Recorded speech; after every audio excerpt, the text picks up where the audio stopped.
You're listening to The Pete Sheppard Show.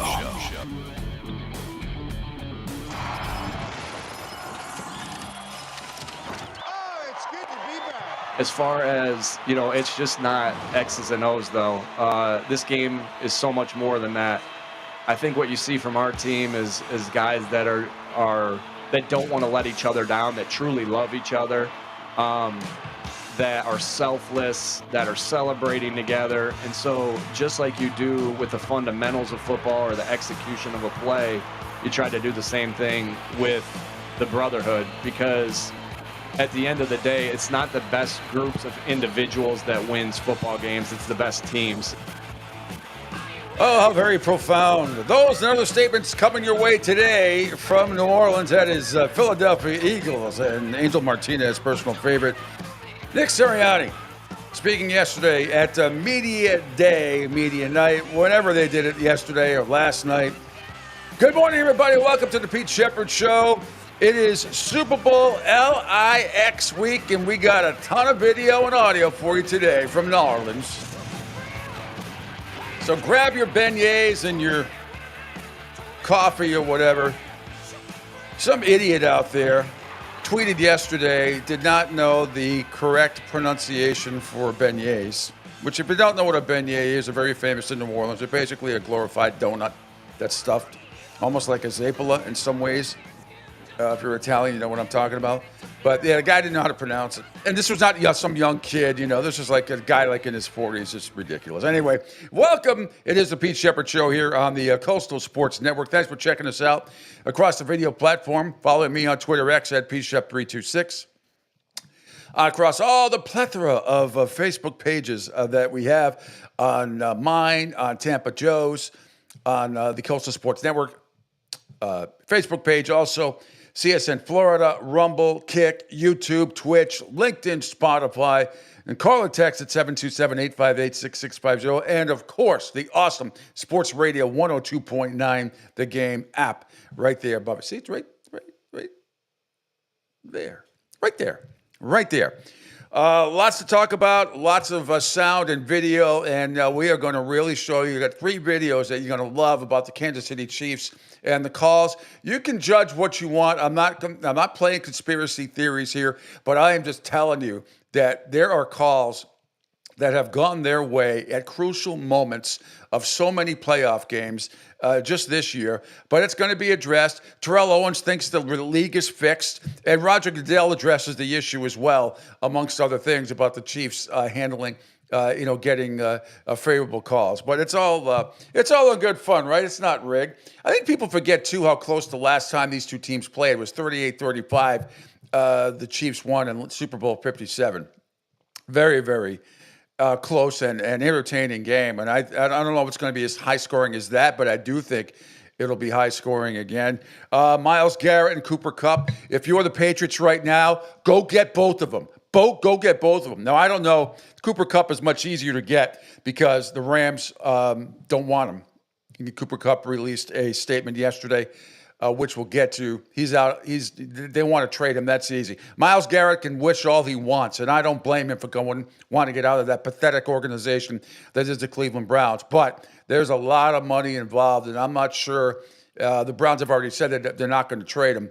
I don't know if he can beg and plead, but the money is ridiculous. And it's $36 million if they get rid of him, and they cannot spread it out over a couple of years. So we'll get into all of that. But if I am the Patriots, I am already inquiring to both of those guys, if possible, because that would be something. That would be a major coup if you land both of them. But we've got all the pressers coming up, some video, a lot of audio coming up from New Orleans yesterday as they began Super Bowl week. It's SLIX, Super Bowl 59, and we'll have it all for you. Obviously, we're not there this year. If we could have traded venues of being in New Orleans this year as opposed to Vegas last year, because Vegas really fucked it up. They didn't treat everybody particularly well. It was almost like you should be thankful that you're here. And I knew when we talked to the host committee, which the host committee for the next season, as it was in Vegas, was New Orleans, and next year, wherever the Super Bowl is next, the host committee will be just after talking to them, and they observed what was going on. They're like, trust me, this is not going to, they were like, this will be much different when we get to New Orleans. And I've been to there a couple times for different events, obviously the Super Bowl and Final Fours and stuff, and it is quite different. But you know what? You're not going to miss a beat because we're going to have everything here for you. Thanks a lot to our friends at Total Sports Prep as well. We have a lot of sound and a lot of video that I'm going to show you as well, and a lot of audio. So with that, we say good morning to Angel Martinez. Good morning, Angel. How are you up in the Tampa area? Good morning, Senor Pitor. It is going to be another 80-degree day here, which April is temperatures, my friend. April temperatures. People are complaining after what we went through a couple of weeks ago. I'm not, but I'm not either. it's not. Usually this time of year, it's in the mid to low 70s for highs and everything else. It is in the 80s. It was drop dead gorgeous yesterday, and I can tell you this: after the show, I am headed up to the pool today for the first time. Get some rays, get a little exercise. I still like to swim occasionally, and get some exercise. But it's been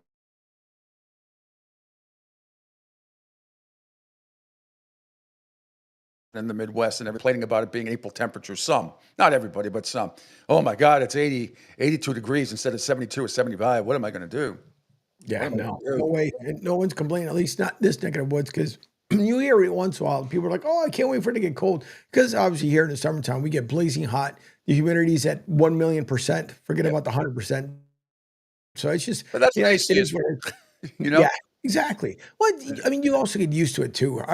People, I love when people are like, I got to head up north. It's too freaking hot for me here. But, okay, all right. Let me know 90 degrees is 90 degrees. I don't care where you are. 90 degrees. Exactly. I know it's a little more humid down here, and I get that. Messes up people's golf game. They have to play very early in the morning, which I'm one of those. If I get it, but man, oh man, I'll take it. I will take it over what some of the rest of the country is going through every day of the week and twice on Sunday. Before we get to some video and some audio from Super Bowl 59, the Bean Pot, one of the the greatest college hockey tournament besides the Frozen Four and all that stuff. But the greatest college hockey tournament, the most prestigious, it takes place every year. This past Monday and next Monday will be the championship game, BC Northeastern, Harvard, and BU. Amazing stuff. 2 blowouts, which you don't really see much. 2 blowouts in this game. Boston College routed Northeastern last night 8-2, and BU blasted Harvard 7-1. So Boston College and BU will go at it. BC's now the #1 team in the country, by the way, and the BU's like 7. My Friars are right there too. But they'll play in the championship next week. Okay. BU, BC. A Beanpot final yet again. Not an uncommon thing. Anyway, Super Bowl 59. The big story, unfortunately, has to be about the officials, Angel. We knew this was coming. They knew the question. I'm glad that the questions got asked. Got axed.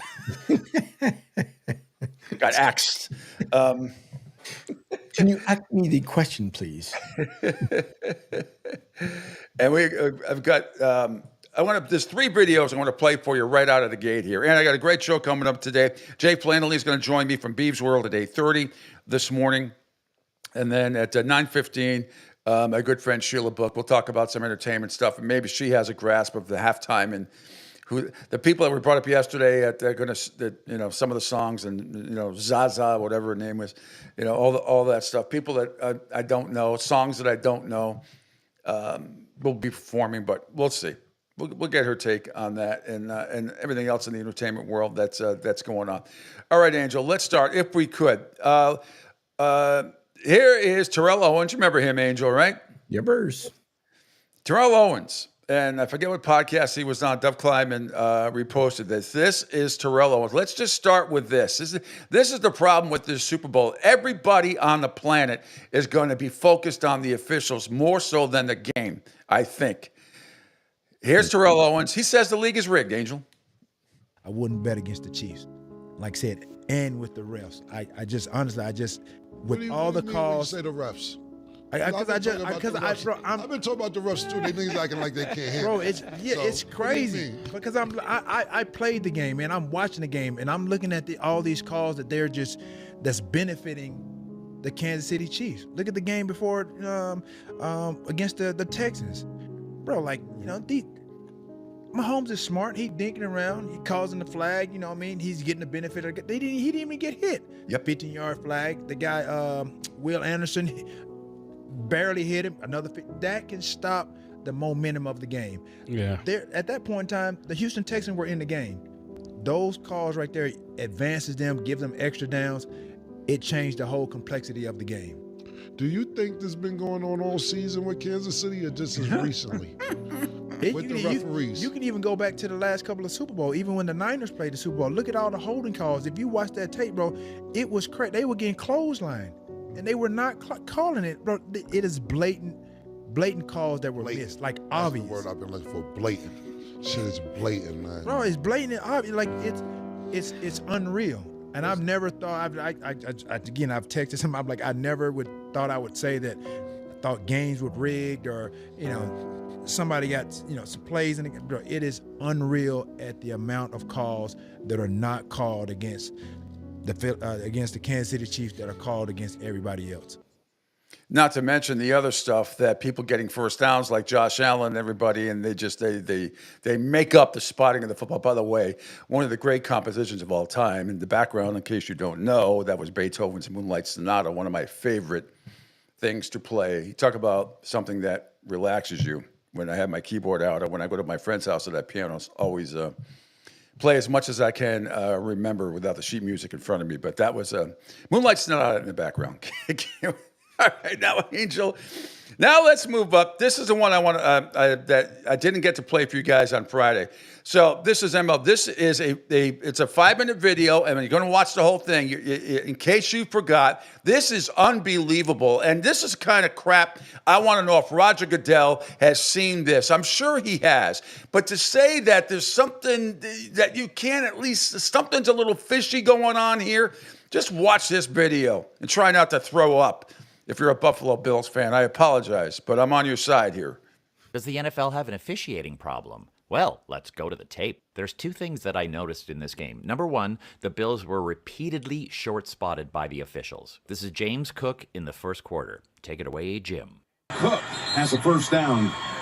Well, I think everyone can agree that that is indeed a first down. Nice run by Cook there to gain an impressive 11 yards. He's tough. 11 yards, actually. Ooh, nice run. Oh, but hold on. James Cook is a little confused now because the refs are in a huddle, and they have come to the conclusion that he did not gain 11 yards, nor did he gain 10 yards. He actually gained 9. What? Yes, somehow that was only a 9-yard run. It's just... Look where they spotted the ball. You got to be kidding me. No, okay, so maybe that was just a one-time mistake. This is now the second quarter. This is going to be Amari Cooper. Josh Allen takes the snap, and he's going to find Amari Cooper off to the left here. He catches the ball, turns around. Now, I slowed it down a bit here. It's kind of hard to tell, but it sure looks like he gets the pylon to me, but... They're going to mark him about a yard shy. And again, look where they marked the ball. I mean, if he didn't get the first down, he was still a lot closer than that. Yep. Here's James Cook again, this time in the fourth quarter. Go up top to Cook. Frankel there to shove him out, but it's a 10-yard gain. Oh, hold on there, Jimmy boy. And a mark in short of the first, by the way. No, that's a huge now. It seems like over and over again we keep seeing. Seeing what? Seeing what, Tony? I think Tony got his microphone cut. Okay, this is the third down play before the Josh Allen fourth down play. Big play here. Allen over to Kincaid. Kincaid looks like he's got the first down once again. Oh, but wait a minute there. Again, gonna mark him short. What a shock. So that's 4. That's 4. Can we go for 5? Here's the big play. Josh Allen pushing. Looks like he got the first down. But, you know, it's hard to tell. If only we had an official or something out there that could see the play and make a call. The far side judge says first down the way he's stepping to the near side. Oh, they're moving it back. They're both moving it back. They had it easily over. They brought it back quite a bit. Had to get to that line. His play. It's under review. Oh, well, I'm sure they'll get it straightened out on replay. But here's the kicker, is that on the field, the call was ruled in favor of Kansas City. So they need definitive proof to overturn the call. If it had been called in favor of Buffalo, again, they would need definitive proof to overturn the call. This is your point right here. Watch him up here. Where he's going to mark it. Yes, he's in front of the line. He's got to move around someone. He's below the line on the bottom. Well, those are two very different spots. So one guy calls it a first down, the other guy calls it not a first down. Unfortunately, the guy calling it not a first down has more power, so he overrules the other guy. Thus, the call on the field is in Kansas City's favor, and what do you know? There's inconclusive proof to overturn. Gene? How did you see it, Gene? I felt like he gained it by about a third of the football, Jim. That was just my take on the play. Tough play. I agree. Alrighty, let's do a few more just for fun. Here's this ridiculous play. Yeah. Get a load of this guy. Buffalo is challenging the prior play with respect to the possession of the ball by the defense prior to being down. Okay, ref. Dude doesn't even know what he's cheating about. After review, ruling the field stands as called. Is a Kansas City catch. And first down and goal. Oh, Tony, I know you're not going to agree with this. And well, you shouldn't, Tony. In fact, nobody should, because they ruled this a catch for Xavier Worthy on the Kansas City Chiefs, number 1 in red there. Here's what happens. Let's see. The Bills player catches the ball as he's going to the ground. Oh, it hits the ground. That's an incomplete pass, right? But no, somehow they ruled this a catch for number 1 on the Chiefs there. There's the ball. It hits the ground and bounces into the Chiefs player's arms. But again, it was initially ruled in favor of the Chiefs on the field, so inconclusive proof, of course, for them to overturn it. Although that looked pretty conclusive to me. And we're just going to close up with this one for fun. This is the last play of the game. Desperation time for the Bills. Josh Allen heaves it up, and Dalton Kincaid almost comes down with it. He does not catch it. That's pretty much going to be it for the Bills. Oh, but wait, there's a flag on the play. Here's the strange thing about this flag, is that it was actually picked up by the officials after the incomplete pass hit the ground. One has to wonder, if Dalton Kincaid had caught that pass, would that have been a holding penalty on the Bills or something of the like? I hate to say it, but I think it would have been. So there you go. That's my take of this whole ridiculous situation. Conspiracy theory time. The NFL wants the Kansas City Chiefs to three-peat. And on the podium after the game, Travis Kelce will retire and ask Taylor Swift to marry him. Think of the ratings. You heard it here first. Thank you for watching. Now go forth and go Bills. Yep. Absolutely unbelievable. And that is just that game. I mean, it really is. You saw what Terrell Owens pointed out in the Houston game, which I said. I mean, the two Houston guys are the ones that got hurt, and Mahomes never got hit. Or if he did, it was slightly on the shoulder. It was anything close to targeting. And this is what I'm talking about. That flag is still, because the Kansas City pool reporter did not do his job, whoever it was supposed to be, that was supposed to go into the official and get an explanation as to why a few of these calls happened. None of that. Nobody from Kansas City went into the locker room to the pool as the pool reporter to address the officials and their pathetic refereeing in that game. And still, every time, except for a week ago Sunday, when that flag was thrown, when flags are picked up, referees all the time, they say why it was picked up. Well, the ball was deflected, so pass interference doesn't happen. No, they give you a pretty much detailed explanation as to why a flag was picked up. Nothing. TV saw it, radio saw it, they just picked up the flag. And my theory is, I told you, I had two theories. One is what that gentleman just said in the video, that had Kincaid did catch that ball, it would have there would have been a holding call on the Bills, it would have brought it back, or it would have been some rinky-dink call, 5 yards, finally on the Kansas City Chiefs, and it would have allowed Kincaid, it would have been declined because he obviously got more than 5 yards on that play. There would have been a first down. More than likely, the ball would have come back. They would have called a play on the Bills. But you can't be a logical person out there and not think there is a scintilla of bullshit that is going on there. I'm sorry. It's hard to ignore. It's hard to ignore. Why was there no explanation about that flag? Why no Kansas City reporter goes to the officials after the game as a pool reporter, which he's supposed to, and get that? Unbelievable. All right, more video on this subject. And then we'll have, more video. Okay, let's go to Roger Goodell. This is Roger Goodell, NFL on CBS, but this is Roger Goodell yesterday in his State of the Union, State of the League address, which this year he, thank goodness, for the first time last year, he only invited like 5 people. They've only invited like 5 or 6 people to this thing. It was ridiculous. And now, I guess yesterday, everybody was allowed to go. And of course, I'm glad somebody asked the question about the Chiefs and the officiating. Officiating has favored the Chiefs, not my perception, public perception. How much of a concern is that for you in the league? Well, this sort of reminds me a little bit of the script, right? That I write a script, and I have the script for the entire season. Listen, I think from a lot of those theories are things that happen in social media, and they get a new life. As you say, it's not your theory, but it's out there. Nobody wants it to be their theory. And so I understand it. I think it reflects a lot of the fans' passion. And I think it also is a reminder for us how important officiating is. And I think the men and women that officiate in the NFL are outstanding. They have the highest possible standards. That's a ridiculous theory for anyone who might take it seriously. But at the end of the day, it's something we always have to continue to work on. How do we make our officiating better at all times? And if you look at the Chiefs' record, which I think is an amazing thing, people talk about the competitiveness of our league. The Chiefs, with their 15 wins, 15-2 this year, 11 of those 15 games were within one score. And I think that talks about the competitiveness of our game and the importance of how we officiate it, but also the competitiveness of how we play it. Again, I don't want to take anything away from the Chiefs and all that stuff. I told you, I don't mind dynasties and all that stuff. I don't want to see them win 3 in a row. It's not because I've had enough of them. I just don't want them to be the first team to win 3 in a row. Not taking anything away from how they got in there in the past and all that stuff. But you cannot, Roger Goodell, if I had a follow-up, I would have said there are blatant officiating blunders for those teams. Just go by the playoff games this year. Blatant blunders by the officials in those games. I would have had a board and go, what? Explain this, explain that. You can't tell me that some of these guys haven't been reprimanded.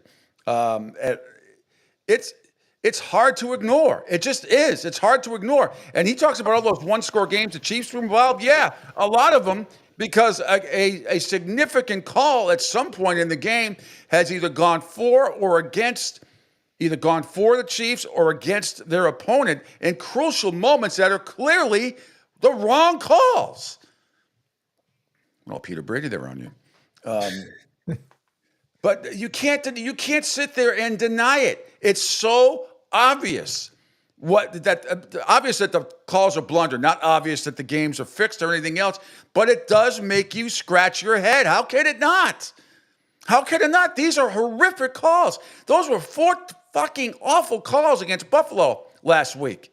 Awful. And no explanation about the flag. No jackass Kansas City reporter was supposed to do his job and go ask the officials about it. Nothing. I've never seen that before. Never seen a pool reporter, because it's from the home team, the AFC Championship and NFC Championship. Your job, if need be, you go in and ask the officials about calls. Nothing. None of it. It's absolutely ridiculous. It does make you scratch your head.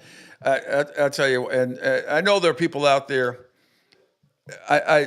Angel, I hope your Eagles win by 50. I really do. I hope they just.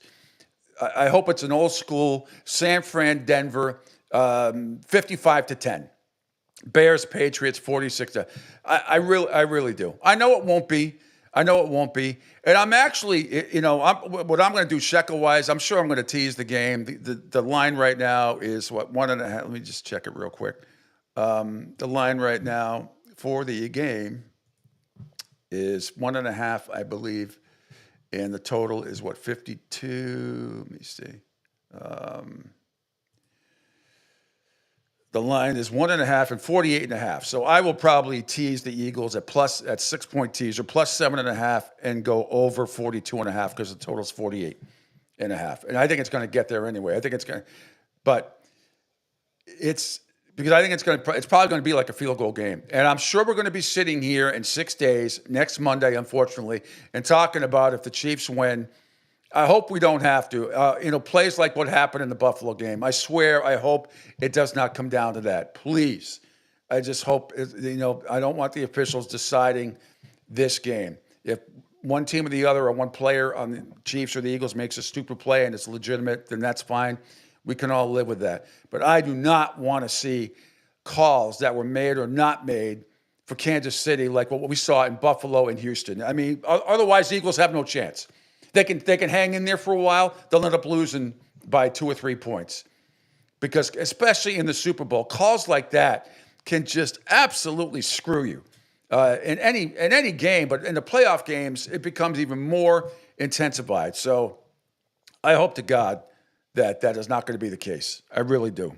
I hope it's not going to be the case. It's the only way the Eagles are going to be able to pull it off. You have to, but I keep saying over and over again, you'd have to at least be up by 21 in the fourth in order to pull it off over Kansas City. Because if not, if it's close, you can forget it, but there's going to be some sort of penalty, something that's going to happen that's going to alter the game. But you have to, at this point, if you're the Philadelphia Eagles, you have to be up big in the fourth in order to say, finally, someone took care of business. Well, like I said, I just don't want to see any horrific calls. I'm sure there'll be, the holding calls and stuff like that. And sometimes what is pass interference, offense or defense, or what is not. 5-yard ticky-tack stuff that happens all the time. Illegal contact, 5 yards. There's a lot of that goes on. I can even live with that. What I cannot live with is those calls that went against the Bills that were so blatantly obvious that went against them, and it absolutely affected the outcome of the game. There's no question about it. All right, before we go to break, Angel, you might have to refresh my Twitter, but want to get to Stephen A. No, not Stephen A. We'll do that when we come back for the break. Jeffrey Lurie, the Eagles owner, who, by the way, is in contention to buy the Celtics, which I'll get to that in a second before we go to break. But here is Jeffrey Lurie putting a dome on the link, Angel. I hope that doesn't happen. I don't have a strong opinion about it because you're torn. I love outdoor football. I love it. I love the cold games. I like the hot games. I like the snow games.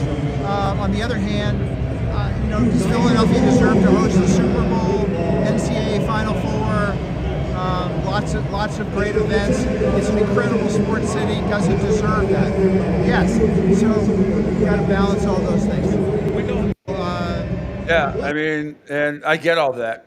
But I hate to see Northeast and Midwest teams put domes on their stadiums. I do. And they do it exactly for what Mr. Lurie was just talking about, because it's money for concerts, Super Bowls, and, Final Four appearances. So, I get it. I hope it doesn't happen. You're a big Eagles fan. Obviously, Angel, how do you feel about that? Money-wise, I understand it. Yes, Jeffrey Lurie's right. I love how we've always had open-air stadium in Philly. We've been there. Freaking cold, rain, snow, whatever. We've been there. But I appreciate the open-air stadium versus, like Buffalo, I can understand. I get it. If they decide to close or how they're going to do it, that Tottenham style, where it's going to be like semi-closed. But I keep the dome off. I hate the fact that Minnesota plays indoors. I hate the fact that Detroit plays indoors. It's a huge advantage. It can be a huge advantage for teams in the Northeast and the Midwest to play outside. No question. Before we go to break, here's Mr. Lurie. Here's Jeff Lurie again. Addresses yesterday as well about how he's in the hunt to buy the Boston Celtics. There's reports out there about your interest in the Celtics. Anything? Can you confirm that or deny it or address it? No. I'm not really interested in acquiring another sports team. I think it's connected because, they were my childhood team. I've got a tremendous amount of respect for their whole culture. I sort of see it as like a kindred soul in the NBA. Wick has been an outstanding owner. I love the way they've developed that team, and we've got to celebrate so many banners over the years. It's not something that's top of mind, and my whole focus is on my love of the Eagles and to win another Super Bowl for Philadelphia. And I'm obsessed, as you know, and that's where it all comes from. I would welcome Jeff Lurie with open arms. Hugs and double cheek Italian kisses, European kisses if he bought the Celtics. I would love it. I think it would be excellent. He's a local guy anyway from New England. Obviously, everybody knows that. And he nearly came up with the Patriots before Robert Kraft. That was in discussions too, way back, 25 years ago. But I would welcome him with open arms. All right, Angel, before we go to break, I want to say that Phil Castanetti's Sports World in Saugus, Massachusetts is New England's place to buy or sell the finest sports memorabilia. For over 35 years, Sports World has offered the finest in sports collectibles. You got to get down there and check this place out. If you've never been, or call and go online, check it out. Get down to Sports World at 184 Broadway in Saugus, or call them at 781-233-7222. That's 781-233-7222 for more information. Sports World in Saugus, be there. Quick break, and when we come back, we'll get into the Myles Garrett situation, Cooper Kupp as well, and plenty more sound coming from all your Eagles and Chiefs players and coaches. That's all part of the Pete Sheppard Show here on a Tuesday on the Coastal Sports Network. Hi, folks. This is Gerard Moynihan of Moynihan Lumber, and I would like you to know that our company has been selling Anderson windows for over 60 years. See the complete line of Anderson windows at any of our 3 locations in North Reading, Beverly, or in Plastown, New Hampshire, or at MoynihanLumber.com. Hey, everybody. It's Pete Sheppard from the Coastal Sports Network. Want to tell you about my good friend Lou DiMuzio and his company. Lou is the president and founder of Ace Technology Advisors. They're big-time tech specialists. At ATA, they're able to craft, implement, and manage the best and most appropriate solution for your business. They leverage their industry-leading experience and their portfolio of technology partners to improve your best practices and infrastructure. So you can get a hold of them at 888-599-4223. That's 888-599-4223. Check them out on their webpage, www.acetechadvisors.com. That's www.acetechadvisors.com.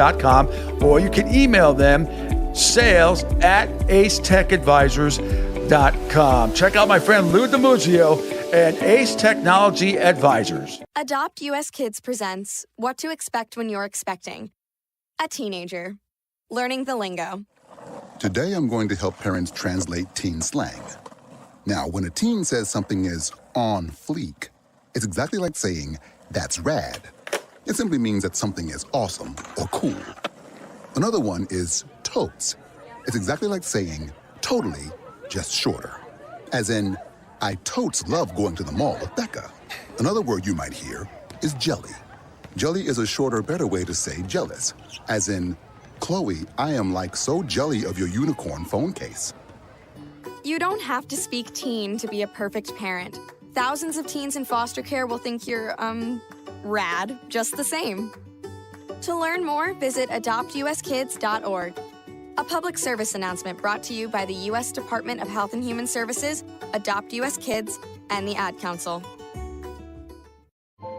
This is the story of a very special woman. In a matter of seconds, she turned herself into a great mathematician or an entrepreneur.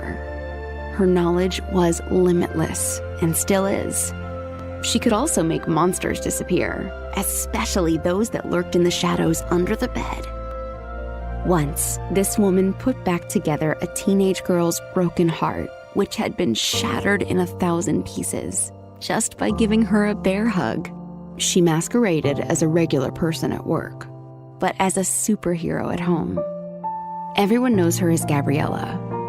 I still call her Mom. Your hero needs you now, and AARP is here to help. Find the care guides you need to help, complete with tips and resources at aarp.org/caregiving. A public service announcement brought to you by AARP and the Ad Council. Hey, Dad, your prescription will be ready in just a minute. Hey, Dad, your laundry will be ready in just a minute. Dad, your lunch will be ready in just a minute. Hey, honey. Why don't you take a minute? When you help care for a loved one, you give them as much time as you can, making sure they're safe and comfortable. But it's just as important that you take some time for yourself. At AARP, we can help with information and useful tips on how you can maintain a healthy life balance, care for your own physical and mental well-being, and manage the challenges of caring for a loved one. Because the better care you take of yourself, the better care you can provide for your loved one. Thanks, Dad. Thank you. You're there for them. We're here for you. Find free care guides to support you and your loved one at aarp.org/caregiving. That's aarp.org/caregiving. A public service announcement brought to you by AARP and the Ad Council.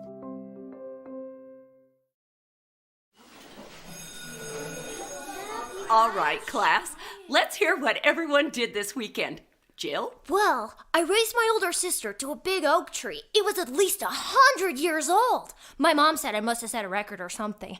And then we went down by a stream and perched up on this huge rock and saw all of these little minnows swimming around way below us. And then I rescued my little brother from an evil slug king who was guarding him at the bush fortress. And my sister and I brought him back to our super twig fort for safety. And then we all laid out and told stories until it got dark. And the Big Dipper led us all the way home. Wow. Awesome. Where were you, Jill? Yeah. We went to the forest. It's not that far away. Anyone want to come this weekend? Ask your parents to take you and your friends to the forest this week and find the fun, adventurous you. It's closer than you think. Check out discovertheforest.org. Brought to you by the U.S. Forest Service and the Ad Council. The Pete Sheppard Show. It's fun for the whole family, if it's dysfunctional.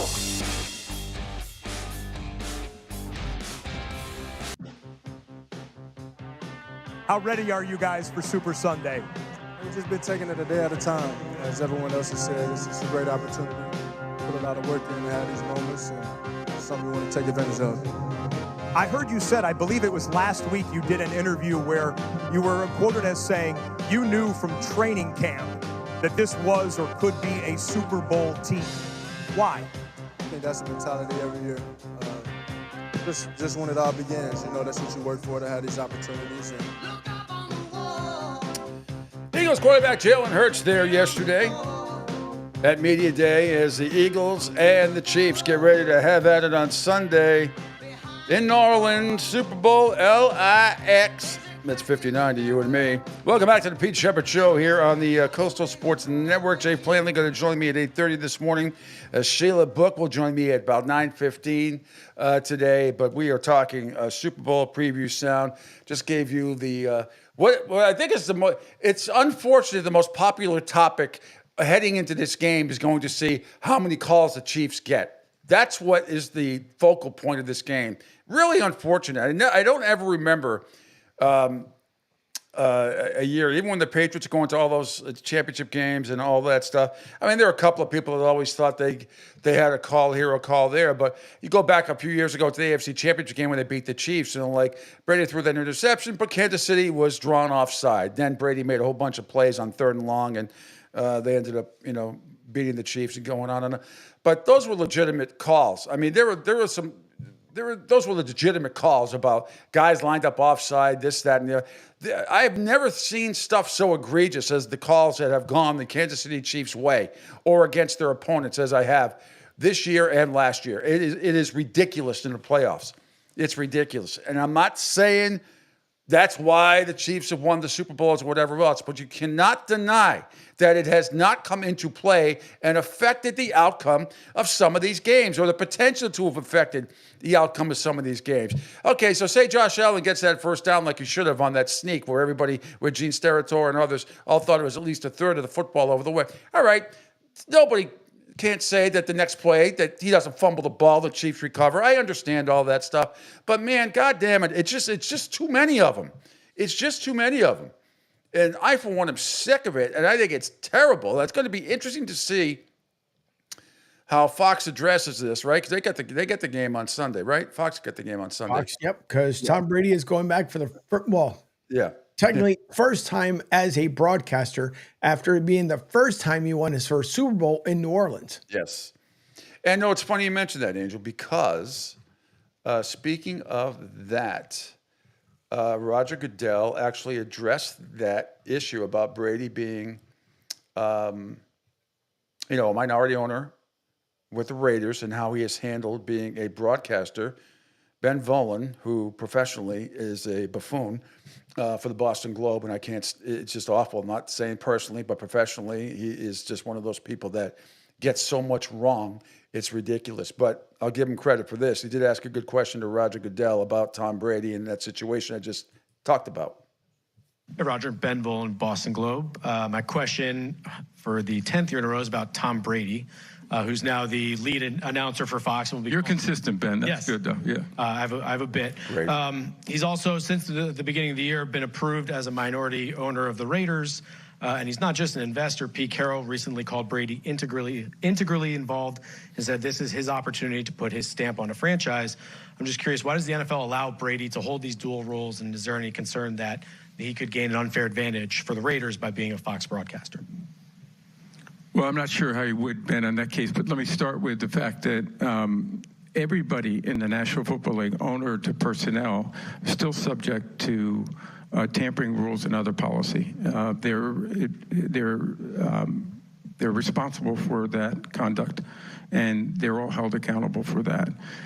In the case of this actual transition, as you know, we had special rules that were designed for this, for some of the concerns that some of the ownership had on this, and to make sure, as we learned a little bit more about this, where could there possibly be any kind of conflicts? That's something that, we'll obviously consider in the offseason and think about that. Should that policy be adjusted? Should something be added or subtracted? But right now, Tom has been incredibly cooperative. He calls frequently about it and says, am I doing okay? And I think he's serious about making sure that he separates these two and he doesn't put the league or anyone in a position of conflict.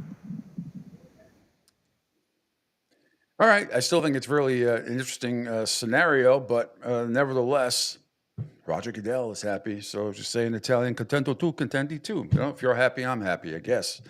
All right. We'll get back to some Super Bowl sound. I want to get to the Myles Garrett stuff. So if we could, let's start with Let's start with Jeremy Fowler right under the show, Andrew. You might have to refresh, and then we'll go to Stephen A. Last night, Jeremy Fowler along with Christine Williamson, and this is the latest on Myles Garrett and not wanting to play for the Cleveland Browns anymore. The show, Myles Garrett has requested a trade from the Browns. NFL reporter Jeremy Fowler is now with us. So, Jeremy, what can you tell us more about this request? Yeah, Christine, I just checked with some sources before I came on air here. I was told that this is not a contract ploy for Myles Garrett, that the Browns are fully comfortable paying Myles Garrett a new contract. Sometimes you see players when they make a trade request, the bigger plays to get more money. This is not a money thing. This is solely a winning issue. So what he said in his statement, I'm told, is exactly true. There's no hidden agenda here. I even asked a source involved that, what if the Browns get aggressive in their spending in pursuit of more talent? If they get better this offseason, will that change your decision? I was told no. Meanwhile, the Browns, they've been clear. Nothing has changed for them. That they are going to stand pat. They do not want to trade Myles Garrett. They have no plans of doing so. They were not blitzed by this decision. I was told they got a heads up before the statement came out. Yeah. Now they have to try to find some common ground here, and it could take a while. All right, we'll see what happens with that situation for the show. Myles Garrett has requested a trade. All right, and so let's play the next video, Angel. Then I got another one with Adam Schefter with on Pat McAfee show. So here's Stephen A's take on the Myles Garrett situation as well. This is was that from First Take yesterday? I think it was. I think it was. That or NFL Live. Okay. I'm not surprised, and I completely support Myles Garrett. The Browns organization, they've been to the playoffs 2 times in the last 5 years. That's the good news, and that's really not that good. The real bad news is that they've been in 2 playoff games to the playoffs twice in the last 22, 23 years. This is a team that has not gotten it done, and the person that I blame the most, unfortunately, respectfully, is Deshaun Watson. If Deshaun Watson had gotten to Cleveland and balled the way he was capable, the way he showcased how he could ball when he was a Houston Texan, Myles Garrett would not be asking for this trade. He's asking for this trade because he knows Cleveland struggles to find a quarterback. They've left it all on the shoulders of their defense. There doesn't seem to be any relief or any help in sight. And he wants to be in a winning situation because he doesn't believe this to be the case. This ain't about anything more so than the fact that you've gotten suspect production from the quarterback position. And he knows the chances of winning are slim to none. Totally. He wants to compete. Yeah, I mean, there's no doubt about that. But like I said, it's going to be very, very difficult to let him go. Here's Adam Schefter with Pat McAfee yesterday. More discussion. Myles Garrett, perennial All-Pro. Wow, Defensive Player of the Year candidate every single year. Wanting to be traded with 2 non-guaranteed years left on his contract. Just 1 week removed from the general manager saying they aren't listening to any trade offers for him. How did we get here? And is he only going to contenders, or is he going to other buildings that have money and potentially a better vision than Cleveland Browns?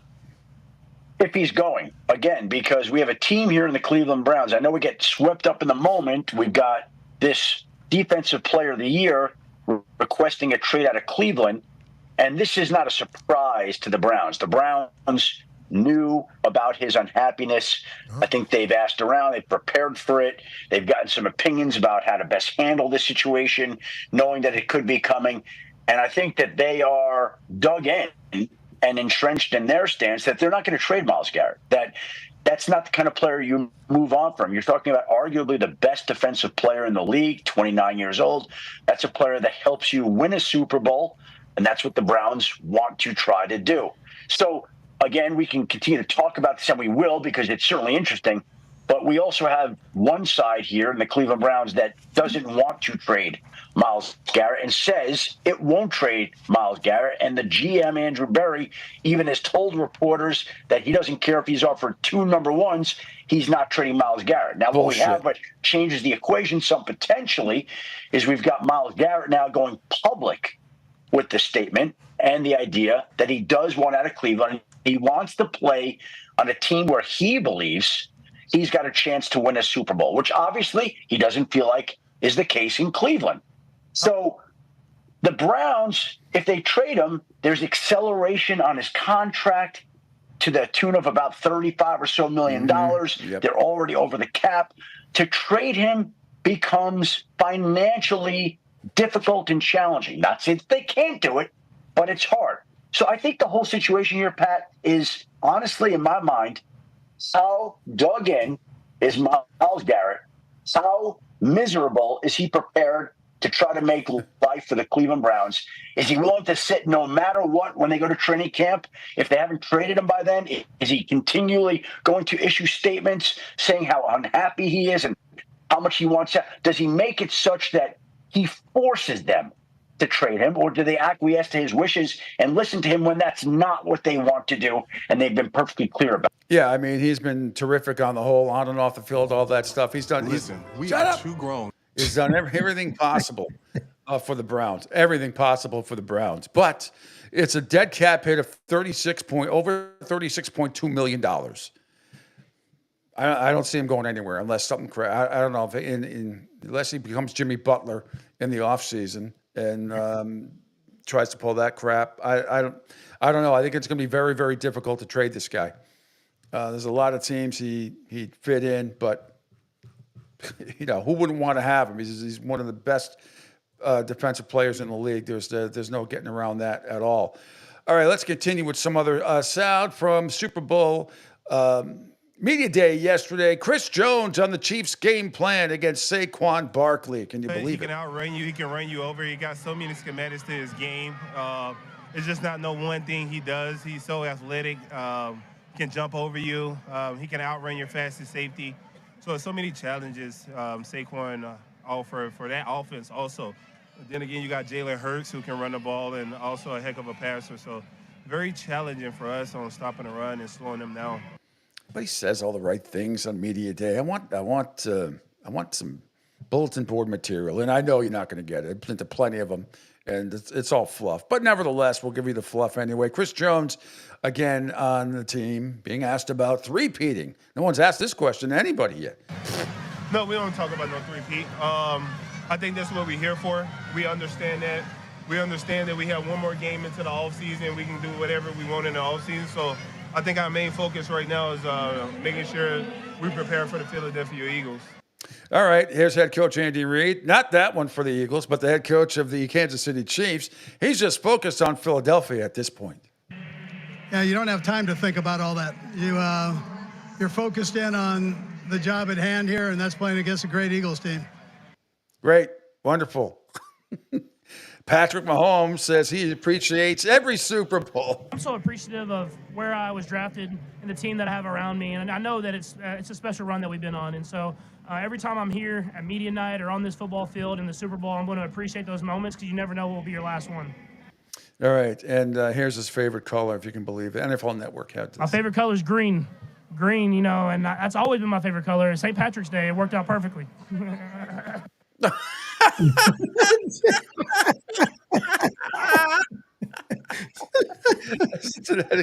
favorite color is green. Green, you know, and that's always been my favorite color. St. Patrick's Day, it worked out perfectly.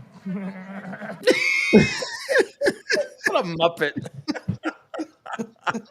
Fozzie Bear. My favorite color is green. Green, you know, and that's always been my favorite color. St. Patrick's Day, it worked out perfectly.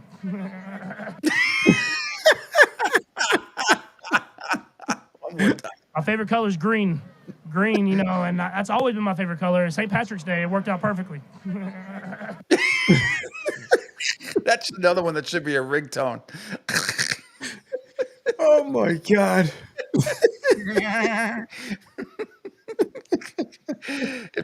It's Pat again.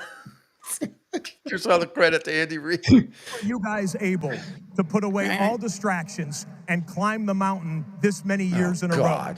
Yeah, I think it starts with Coach Reid. The way, the culture that he's built. We know it's a day-by-day process. And it's awesome to be in the Super Bowl, but we have to go put in the work every single day first. And I'm glad we're here, but it's going to be a great game. I'm excited for it. I'm going to do all the I'm going to do all the Chiefs sound here, Angel. When we come back after 8 o'clock, I'll go through all the Eagles sound as well. Let's get Kansas City out of the way. Travis Kelce doesn't let the outside noise dictate its drive to win. People hate the Chiefs? I didn't know that. I don't let outside noise fuel me or motivate me. I have all the motivation right here and with the people that I go to work with and who I show up for. I just try and be the most accountable guy that I can for them. Meanwhile, how about Travis Kelce on his brother Jason not playing on the other side this time? Of course I wish Jason was out there. You know, being at the mountaintop with your brother is something special that I'll never forget. Obviously, it's being so close to him retiring. I wish he would have played another year, but you know he's very content where he is in life right now, and I'm happy as hell for him. He gets to be around his family and his baby girls a little bit more, and you know I'll go out there and try and represent the family the best I can. Again, these are all from NFL Network. Travis Kelce on playing the Eagles. Yeah, this is going to be our biggest test yet. They got a lot of great players, but the biggest thing is they play great together. You can see their communication. You can see the accountability that they have, especially in the secondary. It's not going to make my job any easier, especially with those guys up front trying to get to Pat. So it's going to be a tough test, but I think right now we got a great game plan together, and we're going to keep sharpening our tools. All right, here's Travis Kelce, and can you believe it? Wonders why the media is leaning into the refs controversy. If I could ask the media one question, why are you guys leaning into this whole ref thing? You know what I mean? Like, why are you guys leaning into it? That's all I got, though. Yeah, Travis. Okay, we'll show you the fucking videos I just played at the top of the show, all three of them, and then you can decide. Man, I would love to show that to everybody. Roger Goodell, have him in the room. I'm sure he's seen it. He watches every single play. I'm sure he has seen it, and I'm sure deep down he's going, oh boy. Or maybe he isn't. Maybe some people are right about him. I feel like Coach Normandale. Maybe they were right about us. Maybe we don't belong up here. Coach, I think Jimmy can handle the guy who's guarding if we set him up. What about it, Jimmy? Doesn't say anything. Not said. Yep. I don't know why it just popped into. I'm fucking. All right. Actually, let's start with we got a couple minutes here before we go to break. Let's start with the Eagles. Okay. AJ Brown says Fletcher Cox texted him some words of wisdom. I just got a text message from Fletcher Cox. He just told me, no matter what you done up until this point, it doesn't matter. You got to go out and prove it on Sunday. and I needed to see that. See, the laugh doesn't do it for me. That's too normal. Yeah. Gotta have that. Again, I don't have to point this out, but at media day, yes, you have a lot of local, regional, national people, but you have a lot of people there that just do this for all different sorts of network, whether it be Nickelodeon or whatever it is, entertainment stuff. People that have no idea and don't really care about the game. But anyway, here's Coupe de Jean on Super Bowl Experience on teammates doing Vic Fangio impressions. I know you guys are really trying to stay loose and stay cool. You know, you've had a game plan that got you here, so I'm just asking a couple of fun questions. New Orleans is known as the Big Easy. If you had to think of a player on the team that kind of fits being called the Big Easy, who would you say that is? Big Easy, probably Jordan Davis. Have to be my choice. He's kind of a big guy, chill guy, funny guy, so probably him. The French Quarter, you know, it's all about hanging out and having a good time, a lot of music. People go there to have fun. If you had to go out into the French Quarter with a teammate, who would you want to hang out with in the French Quarter with? Reed Blankenship. Easy. Tell me more. Easy. That's my guy. I'd go anywhere with him. So. Fun time? Yeah. Cooper, we've gotten some really good impressions from Jordan Davis and Reed Blankenship of your defensive coordinator Vic Fangio. I don't got any impressions. I don't got any impressions. If I had to do an impression, he'd just be standing here like this. Straight face, no smiles, ever. Sits there like this the whole time. How about the grunt? I heard Reed said when there's a bad play. Yeah, whenever he gets upset, he just makes that little like annoying, like he's annoyed, like type grunt. Whenever he gets upset, there's a bad play. Yeah. Who does the best impression? Is it Jordan Davis? It probably is. Yeah. I think he can do a good impression of about anybody. All right, but here's more from the Eagles players give their best impressions of Jeff Stoutland and Vic Fangio. This from NBC Sports Philly. I've heard that the Eagles do some good impressions of their old school coaches. So I asked the offensive linemen to give me their best impressions of their legendary O-line coach, Jeff Stoutland, and the Birds defense to give me their impressions of their old school defensive coordinator, Vic Fangio. And the Birds made a great impression. Watch this. I don't know, John. What's your next story going to be after that, John? And the one after that? Look, he goes, I can coach a six-man protection as good as anybody. That's my wheelhouse, John. That light at the end of the tunnel, you see that light? It's not a light. It's a train. It's me, and I'm going to keep coming. You're not going to time me out 10 minutes later. I'm sick and tired of you guys doing the wrong thing over and over again. Why can't you guys just do it the first time I tell you to do it? No, you know who you need to ask is Landon Dickinson. I fear a man that practices not 10,000 kicks one time, but one kick 10,000 times. The guys on defense are trying to get Fangio down. Can you give me your Vic Fangio impression?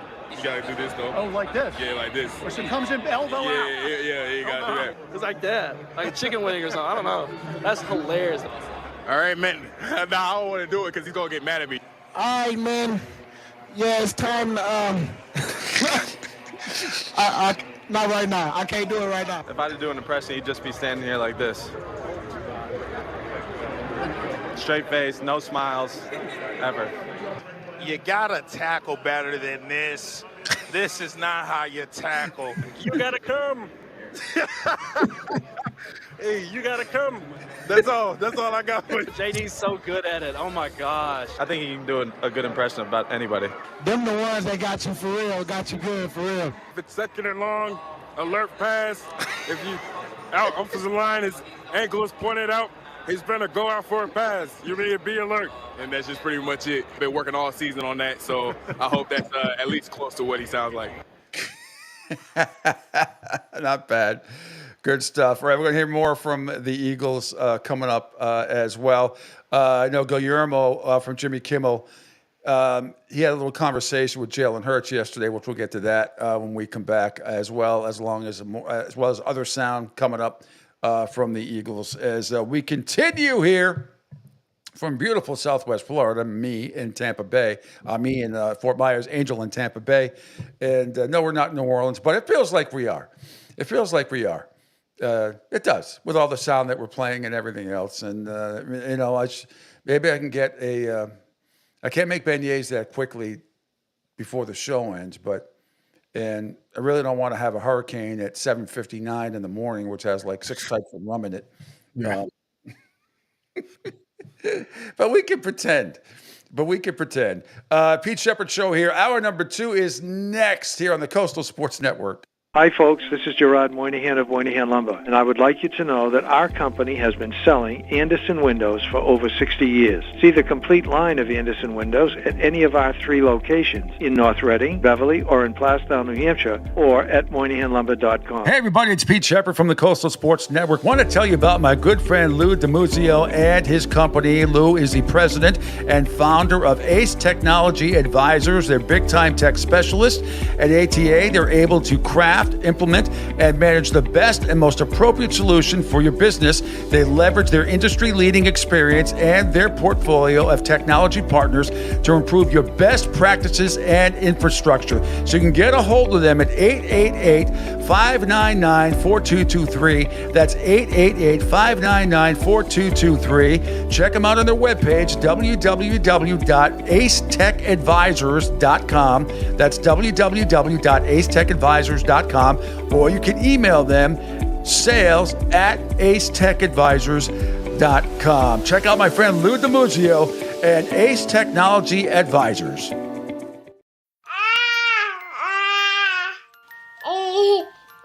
To some people, the sound of a baby babbling doesn't mean much. But that's not necessarily true. By 6 months, they're combining vowels and consonants. By 9 months, they're trying out different kinds of sounds. And by 12 months, their babbling is beginning to take on some meaning. Especially if there's no babbling at all. Little to no babbling by 12 months or later is just one of the possible signs of autism in children. Early screening and intervention can make a lifetime of difference and unlock a world of possibilities. Take the first step at autismspeaks.org. A public service announcement brought to you by Autism Speaks and the Ad Council. The following is made possible by Dad. Why was the basketball court all wet? Because the players kept dribbling all over it. The dad joke. Corny, grown-worthy, but also one of the simplest ways to share a moment with your kids. Why do you have to be careful when it's raining cats and dogs? Because you might step in a poodle. And kids that spend more time with their dads grow up to be smarter, more successful. Can I tell you a cat joke? Just kidding. And with any luck, funnier adults. Why didn't the skeleton go to the dance? Because he didn't have any body to go with. Dad jokes rule. So take a moment to make a moment and give your kid a laugh. It's as easy as going to fatherhood.gov. Brought to you by the U.S. Department of Health and Human Services and the Ad Council. That's really funny.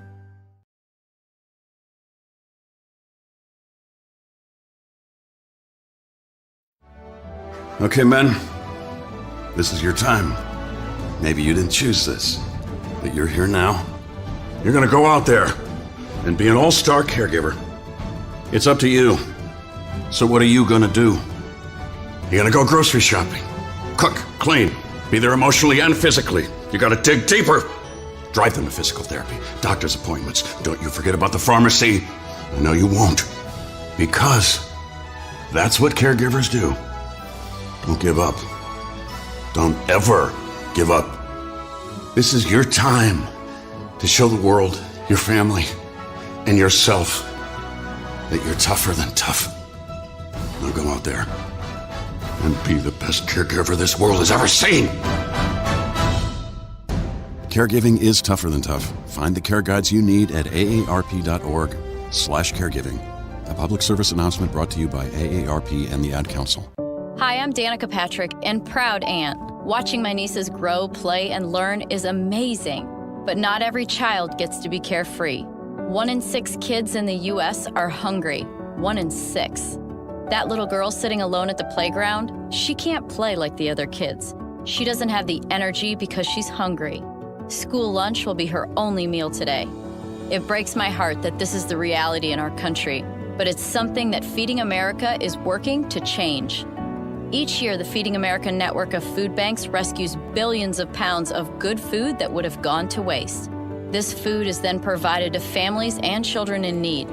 Being a kid should be about using your imagination, learning, and having fun. These children shouldn't have to miss out on simply being a kid because they're hungry. To find out how you can help end childhood hunger in your community, visit feedingamerica.org. Brought to you by Feeding America and the Ad Council.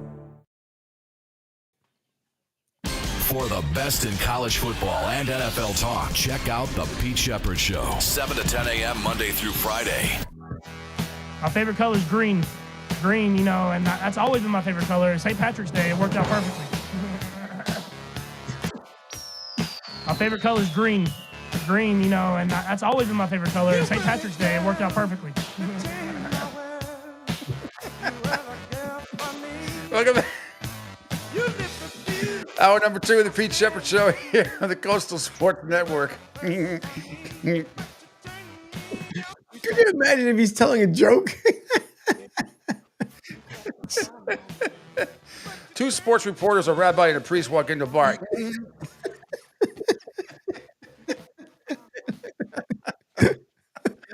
Did you just snort? Oh, man. My favorite color is green. Green, and that's always been my favorite color. St. Patrick's Day, it worked out perfectly. Being silly, but that's all right. Hey, for the best articles and audio like that, there's only one. There's only one source that provides everything you need. 365 days a year to satisfy your sports crave. It's Total Sports Prep. Staff combs for the best articles and audio. Sports and non-sports kicker stories will leave you laughing all day long. You get your free trial of Total Sports Prep. Contact them at info@sportsbroadcastingcoach.com. That's info@sportsbroadcastingcoach.com. Total Sports Prep. Man.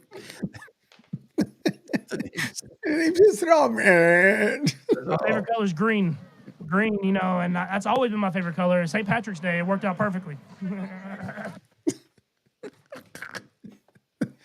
He wasn't born on St. Patrick's Day, was he? His name was Patrick, obviously. Shit. Welcome back. Thanks, everybody, for checking out this silliness on the video platform across the Coastal Video Sports Network. Following me on Twitter, X at PShep326, and on the Facebook pages on YouTube, Rumble, CSN Florida, Kick, LinkedIn, Spotify, Twitch.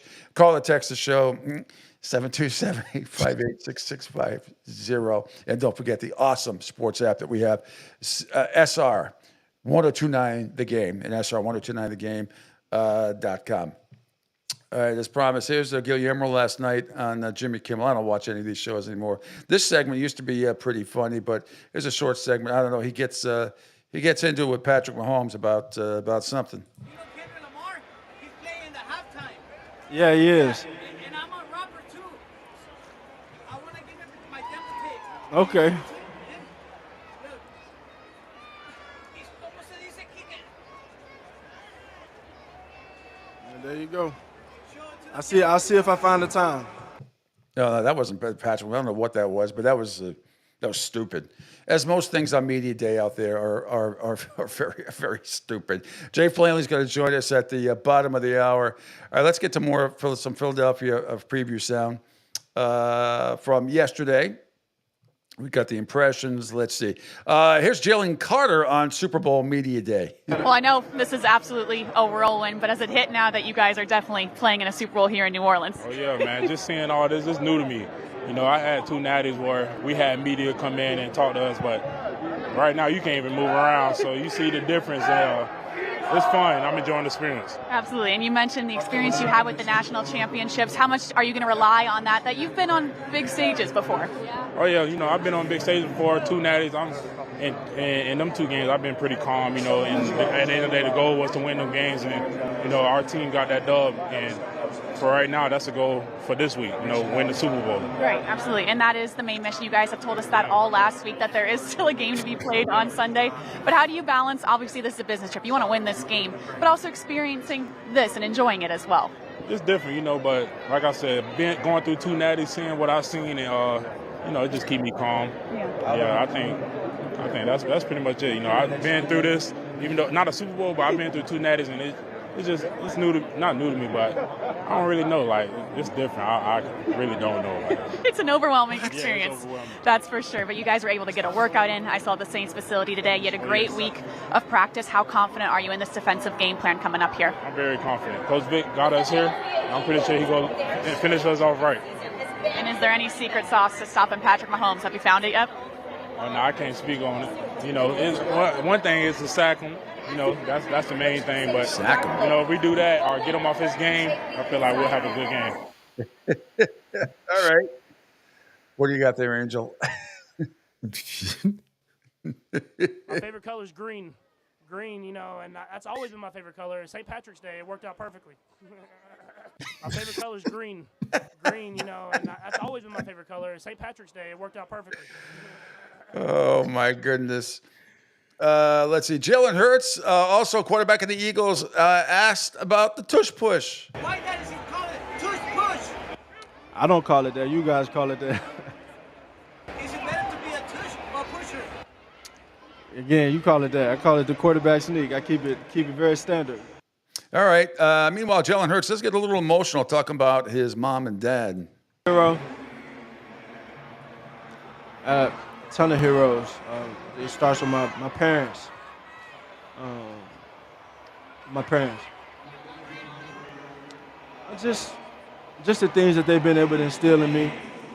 I'm fortunate to have had the childhood that I've had to have these opportunities and have these moments, and it's been a long journey of that, a long journey of mentorship, a long journey of learning, and then you get to that point where you kind of you're a boy, and then you become a man, and you're kind of on your own. And I think my parents have done a great job of that, get me to where I am today. All right, no question. Jalen Hurts says he knew from training camp this team had the chance to go all the way. How ready are you guys for Super Sunday? We've just been taking it a day at a time. As everyone else has said, it's a great opportunity. Put a lot of work in to have these moments, and it's something you want to take advantage of. I heard you said, I believe it was last week, you did an interview where you were quoted as saying you knew from training camp that this was or could be a Super Bowl team. Why? I think that's the mentality every year. Just when it all begins, that's what you work for, to have these opportunities, and it's paid off to have what we have in front of us. All right, let's see. Moving on, here is Jameis Winston, who I guess this is from Front Office Sports and NFL Network. Jameis Winston's roaming around, yelling out stuff. Here's Jameis Winston on Ask Saquon Barkley, who should sign Jameis? Hey, one more question, Saquon. One more question. In this free agency, man, I'm a free agent. I really don't got no job. Who should sign me in free agency? I think New York needs quarterback right now. New York? Who? Okay, brother. Thank you. Saquon says go sign with the Giants. Meanwhile, Jameis Winston also tossed A.J. Brown a W cookie. You better catch it. Boy, your hands are always safety, brother. Yeah, just wait till the game. Thank you, brother. A lot of shenanigans going around. Nick Sirianni's media session interrupted by Ocho Cinco. Love each other, that are selfless, that are celebrating together. And so just like you do with the fundamentals of football or the execution of a play, you try to do the same thing with the brotherhood, because at the end of the day, it's not the best groups of individuals that wins football games. It's the best teams. And the more parity there is as you go further and down, in the NFL, the more that's important.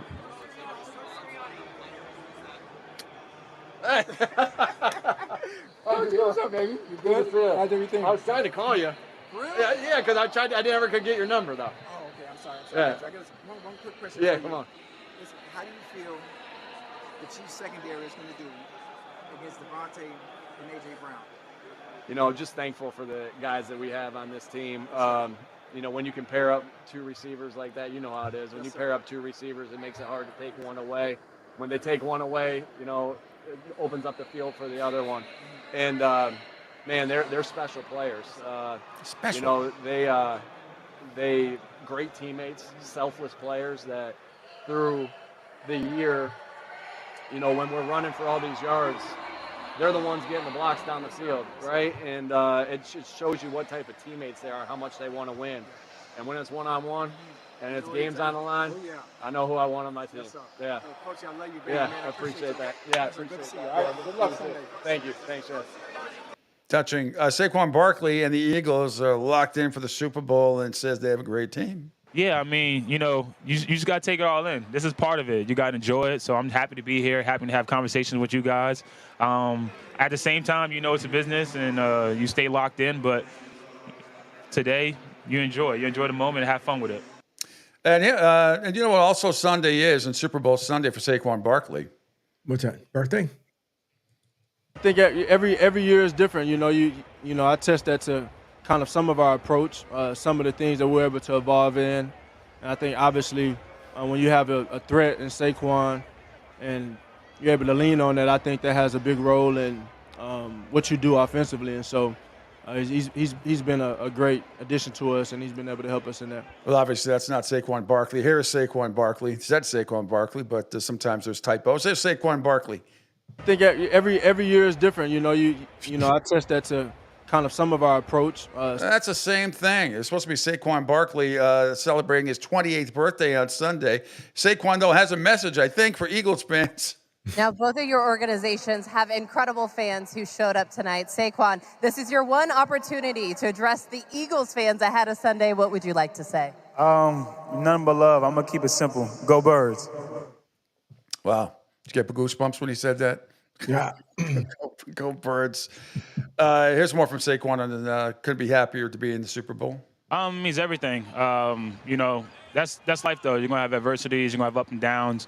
But it's who you are in those moments, and I never lost faith, and I just kept my head down and kept working and was able to get here and be able to surround myself with unbelievable individuals. When you're able to do that, you're able to have a lot of success.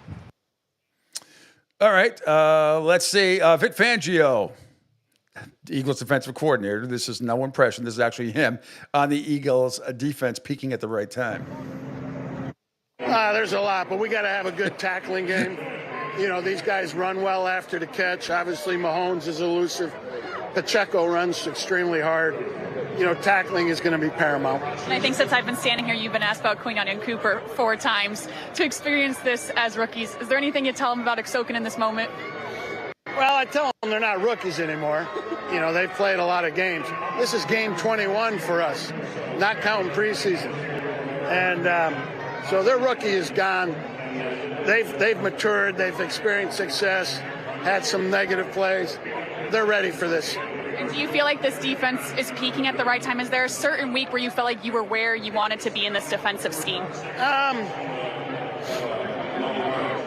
We just kept getting better. And, and then we had to overcome the Kobe's injury, BG's injury. We'll be ready. And Brandon Graham, are you shocked he's back and even questionable to play this game at this point? Yeah, I am. But he might post. We'll see. All right, a couple more here before we get to Jay Flanley. Roger Goodell, commissioner of the NFL, on continuing the NFL's DEI policies. This is NFL Network. But to follow up on Jason's question about your DEI efforts, in light of Trump's White House and many companies in corporate America dismantling DEI, how has that made the NFL more steadfast? Have you had feedback from owners, corporate partners, other entities in terms of how the NFL addresses its DEI policies? Well, I think I've said it before, Jared, but listen, we got into diversity efforts because we felt it was the right thing for the National Football League. And we're going to continue to those efforts because we've not only convinced ourselves, I think we've proven ourselves that it does make the NFL better. So we're not in this because it's a trend to get in it or a trend to get out of it.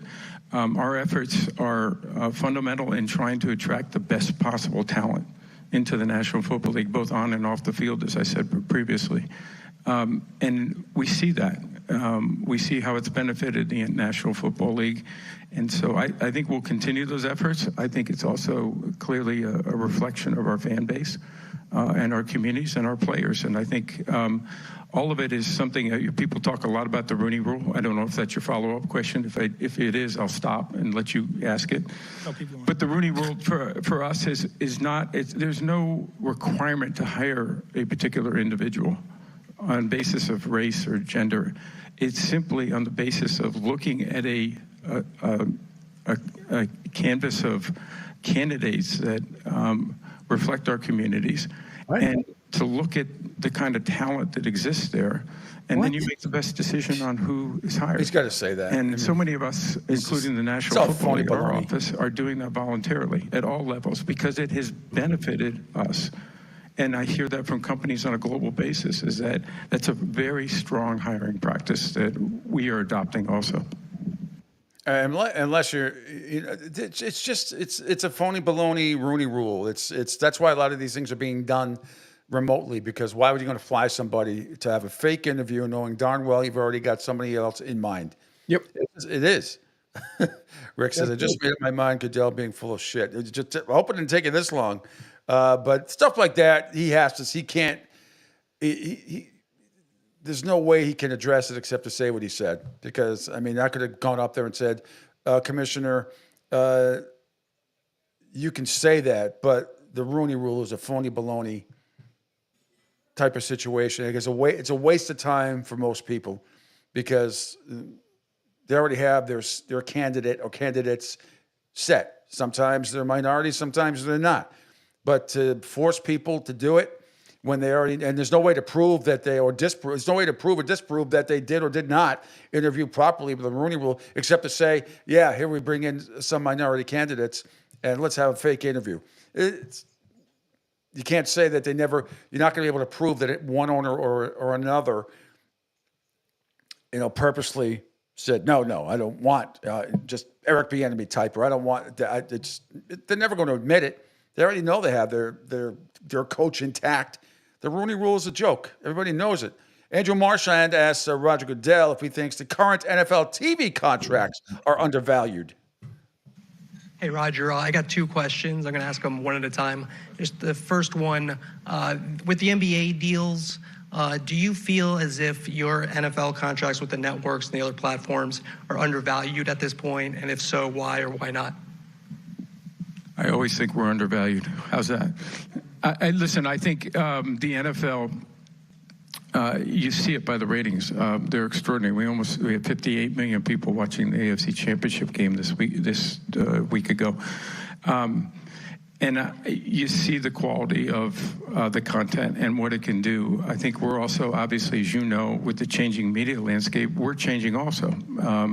We still have nearly 88% of our games on either broadcast or over the air, the highest by any standard of any other league. No one comes close to that. So the most fan-friendly policies. And I think you'll continue to see that, but we'll also look at Netflix, we'll look at YouTube, we'll look at Amazon, and not just look, we'll continue to work with them to improve what we're doing with them. And Amazon, I think, had another 40% increase in audience. Their ratings are now coming very close to broadcast audiences and about to cross over. And I think they will very shortly. So when you see what we're doing with the Netflixes and the Amazon and Peacocks of the world, I think that's going to be a very important advancement for us in the context of media strategy. Then with that said, how do you look at the opt-outs that you have coming up at the end of the decade? Do you feel like it's likely you'll opt out at this point? I would say that. I would say this, and I said this to the owners when we negotiated these agreements and we went to the committee as well as to the ownership, is that I think those opt-outs are incredibly valuable for the NFL. They give us a significant opportunity to look at what the best options for the NFL are as we get to that stage, in large part because the media landscape is changing so quickly. Are there different avenues that we should approach and have different opportunities to pursue? We have that built into our media deals, and I think that'll serve us very well. All right, there is Roger Goodell. Right there, interesting. I mean, the NFL is just loaded, absolutely loaded, and people will pay no matter what, and people can bitch and moan about Netflix and Amazon, Peacock, whatever it is. They don't care. And I never, ever thought that the Super Bowl would ever make it to pay-per-view, but I'm starting to change my mind a little bit that I don't want to use the word inevitable, but is it inevitable that it will be on pay-per-view? Probably is. Probably is. And we'll pay it. You know, whether it's $20 or whatever. Yeah, but that would stink, though. For the amount of money that people already... It would be horrible. I hate playing games overseas because I can't... and the reason why I hate it is because there are a lot of different cities and towns in this country that depend on that home game, with the hotels and restaurants and everything else. That's a huge part of their profit. By the way, Jeffrey Lurie said yesterday, which I forgot to say, he was asked about playing on Australia, and he said, only if we don't lose a home game. He will not go out there if they're asked and play as a home team. He'll do it as a visitor, but not as a home team. I don't blame him. Angel, if we could refresh one more time, and the Myles Garrett situation is really interesting. I think it's going to be very difficult to trade him. But at ESPN in Cleveland, Tony Rizzo, Tony Grossi, they've been there for a long time. They discuss what the Browns are going to do with the number 2 pick. And more and more, I do not want my boy Cam Ward going there. I don't want him going there, but it's very, and he may not be going there. Here's how it sounded in Cleveland yesterday at ESPN. I do not expect the Browns to pick a quarterback at number 2. I think they will trade down. I'm going home. And take a quarterback. I don't want it.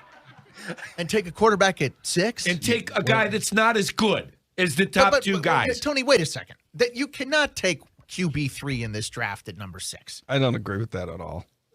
If you need a quarterback and you like one of those other 2 guys, you take them.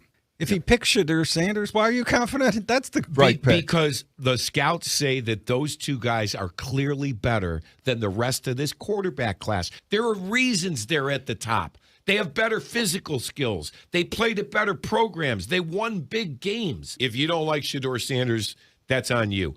I'm saying I'll be disappointed if the Browns don't take a quarterback at number 2. I do not expect the Browns to pick. All right. All right, buddy. Okay, let's on that note, let's take a quick break, and then when we come back, Jay Flannelly will join us from Beeves World in Ann Arbor. What's up, Trevor? Good morning. We'll talk to you later this week. All right, Pete Sheppard Show will continue right after this. Hi, folks. This is Gerard Moynihan of Moynihan Lumber, and I would like you to know that our company has been selling Anderson windows for over 60 years. See the complete line of Anderson windows at any of our 3 locations in North Reading, Beverly, or in Plastown, New Hampshire, or at MoynihanLumber.com. Hey, everybody, it's Pete Sheppard from the Coastal Sports Network. Want to tell you about my good friend Lou DiMuzio and his company. Lou is the president and founder of Ace Technology Advisors. They're big-time tech specialists. At ATA, they're able to craft, implement, and manage the best and most appropriate solution for your business. They leverage their industry-leading experience and their portfolio of technology partners to improve your best practices and infrastructure. So you can get a hold of them at 888-599-4223. That's 888-599-4223. Check them out on their webpage, www.acetechadvisors.com. That's www.acetechadvisors.com. Or you can email them, sales@acetechadvisors.com. Check out my friend Lou DiMuzio and Ace Technology Advisors. Right now, our country feels divided, but there's a place where people are coming together. I gotta tell you, I was nervous to talk to someone so different than me. Me too, but I'm glad we are. Love Has No Labels and One Small Step are helping people with different political views, beliefs, and life experiences come together through conversation, and it feels good. Wow, your story is so... Interesting? Yeah.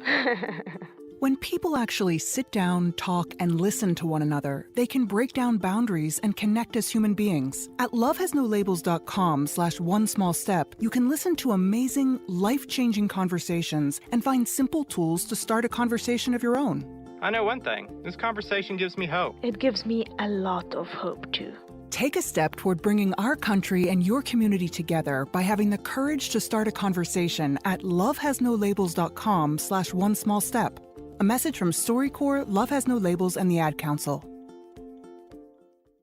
People do some pretty cool things in their 40s and 50s. Why should saving for retirement be any different? I mean, they go back to college,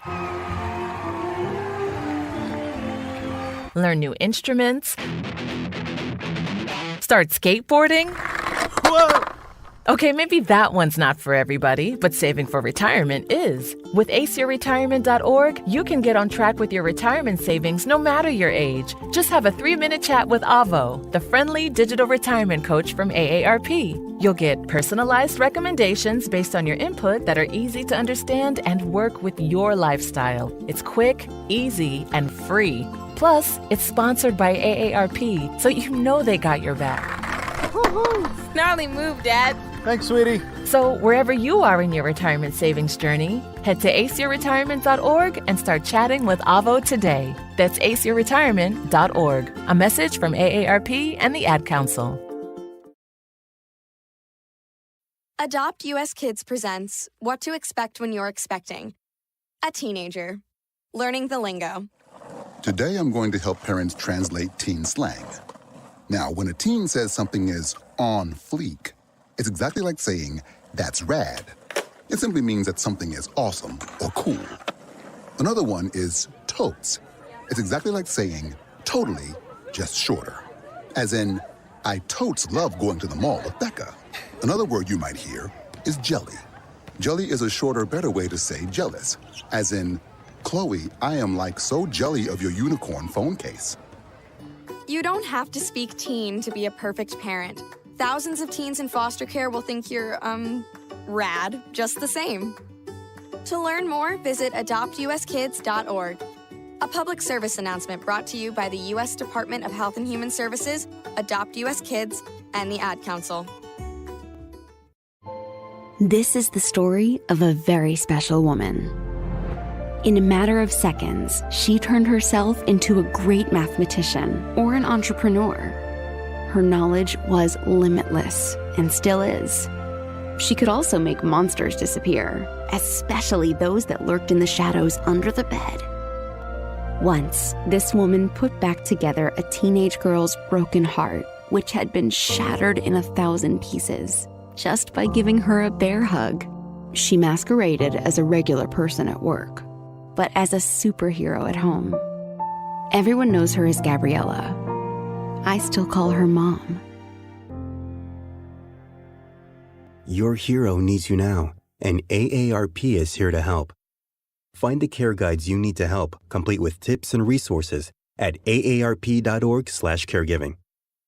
A public service announcement brought to you by AARP and the Ad Council.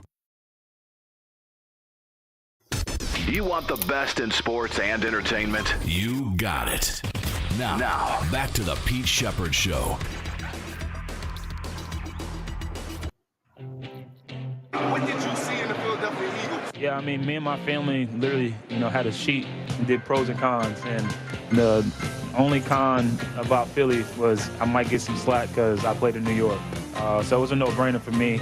The talent that we have here, the going against those guys, just hearing stories about the organization, and then most importantly, the big boys up front. They definitely changed. Saquon Barkley, who's going to be the Super Bowl MVP. Mark it down, 2 touchdowns, 1 receiving, 1 catching. Going to happen. May even have 3. I'm not buying into it. I'm not falling for the trap of Kansas City and the refs are going to beat the Eagles. I know the conspiracy theorists are out there, and I played you a bunch of videos today to show you why you should be worried about the exact same scenario. But nevertheless, I'm still thinking the Eagles are going to somehow overcome, adjust, and adapt and win this game, beat Kansas City. Saquon will be the MVP. That's just my opinion. Let's see. What say you, Jay Planley? Bees World up in Ann Arbor. How are you? I'm doing good, Pete. How you doing? I'm doing great.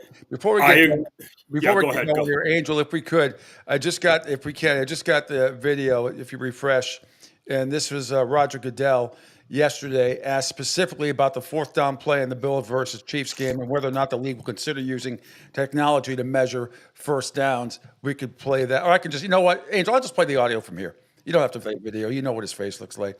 Everybody knows what his face looks like. Here it is. In Buffalo, Josh Allen and the Bills still believe that he made those first downs. How close are you to being able to use technology as opposed to human eyesight to determine those first downs? I'm sure you guys are working on that some way. We have. We tested, I think, in the preseason this past year Sky Judge. on being able to use that technology. It is complicated. Obviously, you have a. It's really not, Roger. Interferes potentially with some of that, at least from a camera angle standpoint. But you also have a shape of the ball that is different, and it's about where the ball is, not where the individual is necessarily. So there are a combination of factors are there, but I do think that technology will exist sometime in the future. We're continuing a lot with our partners, is how to advance that as quickly as possible so we can get to that place. Yeah, I mean, it's real simple. Put a chip in the ball. If freaking tennis can do it, soccer, then the NFL can do it. There are no more controversies anymore in tennis about the ball being in or out. It's very simple. They just go to it. It's really, really simple. Why can't you do that? Just stick a chip in the football, and there's enough technology out there. We should. It's always been, and I've been saying this even before I got into sports broadcasting. It's the biggest farce in all of sports is the spotting of the football. It is absolutely the biggest farce. Anyway, how you doing, Jay? What's going on up there? It's all good in the world, buddy. Hopefully my phone doesn't ring today when I'm on with you. Angel and I had some fun yesterday. Oh, so really? my emergency landline, the blue phone as we call it. Wow, man! Only important people call that number. I'm trying to think the last time, and we all have landline. You can have, they always give you the out. Do you want a landline? Yeah, but I'm trying it's to actually think for my business. Yeah. Oh yeah, no, definitely. But I'm trying to think. The last time I used a landline, and I'm not even going to say in my little cubicle back at my old place of employment because that doesn't count. Like I'm trying to think the last time I was at somebody's house and used a landline or even a payphone. They still have payphones? That's funny. I think there's not. I mean, it's pretty funny. There's no payphones or anything. So I use my landline when the hurricane hit you guys. Oh, absolutely.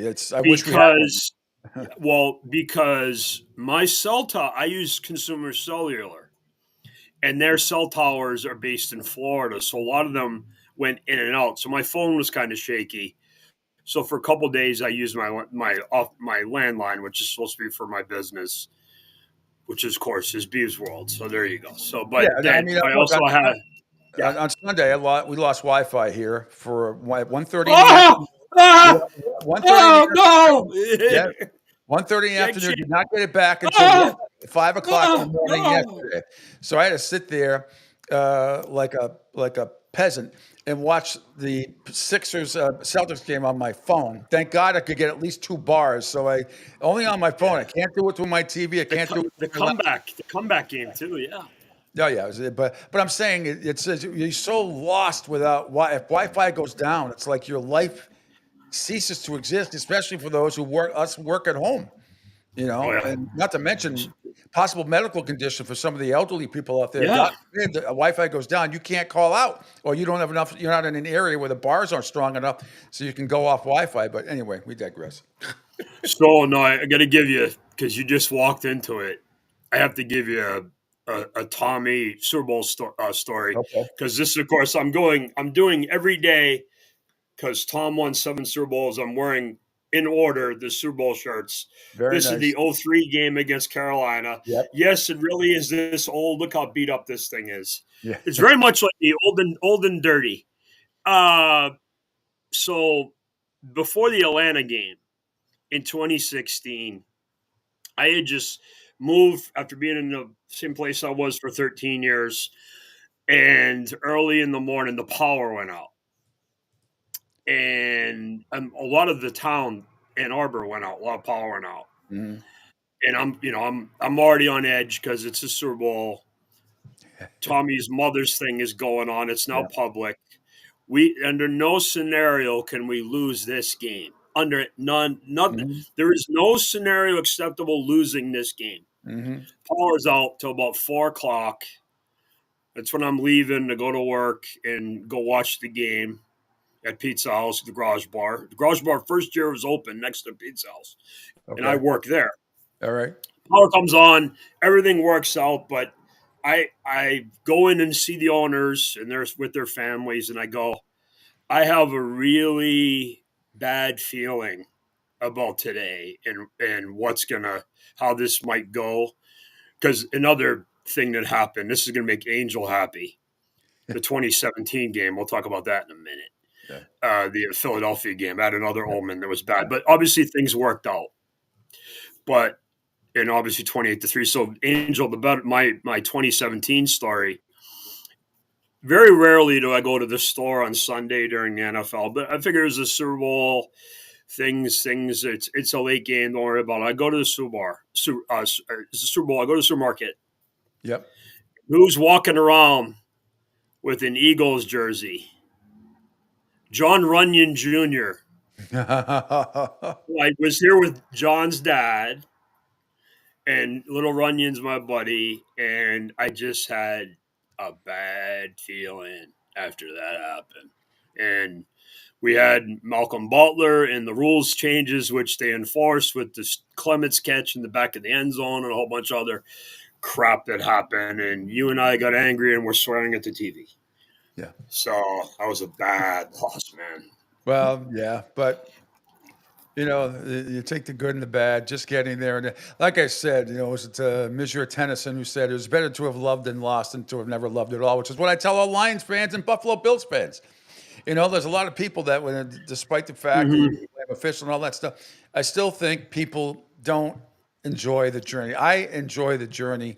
It's a good point. All the time. I have. I mean, I'm a process guy, so I like team building and organizations and that type of stuff. But games, it's very strange. Sorry, Pete, to interrupt you, but for me, the games are kind of a letdown, which is weird. And I've kind of discovered this now. It's like 6-7 years that I'm more about the preparation. Like the Tom Landry. Hey, I everything I do is right. The players screw it up. Yeah, that type of thing.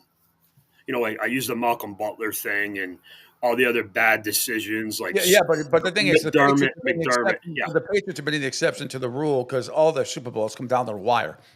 They all in the 2000s. So I'm extremely lucky that everything, almost all of them. I mean, even the 13-3 game against the Rams. I mean, was a close game until the end. Remember that, Tom? Let's kick a field goal. It's like they're all big. It was so funny. He's the one calm guy. Yeah, I just thought that was really funny. Yep, let's get the field goal. Let's kick the field goal. Yeah, let's kick the field goal.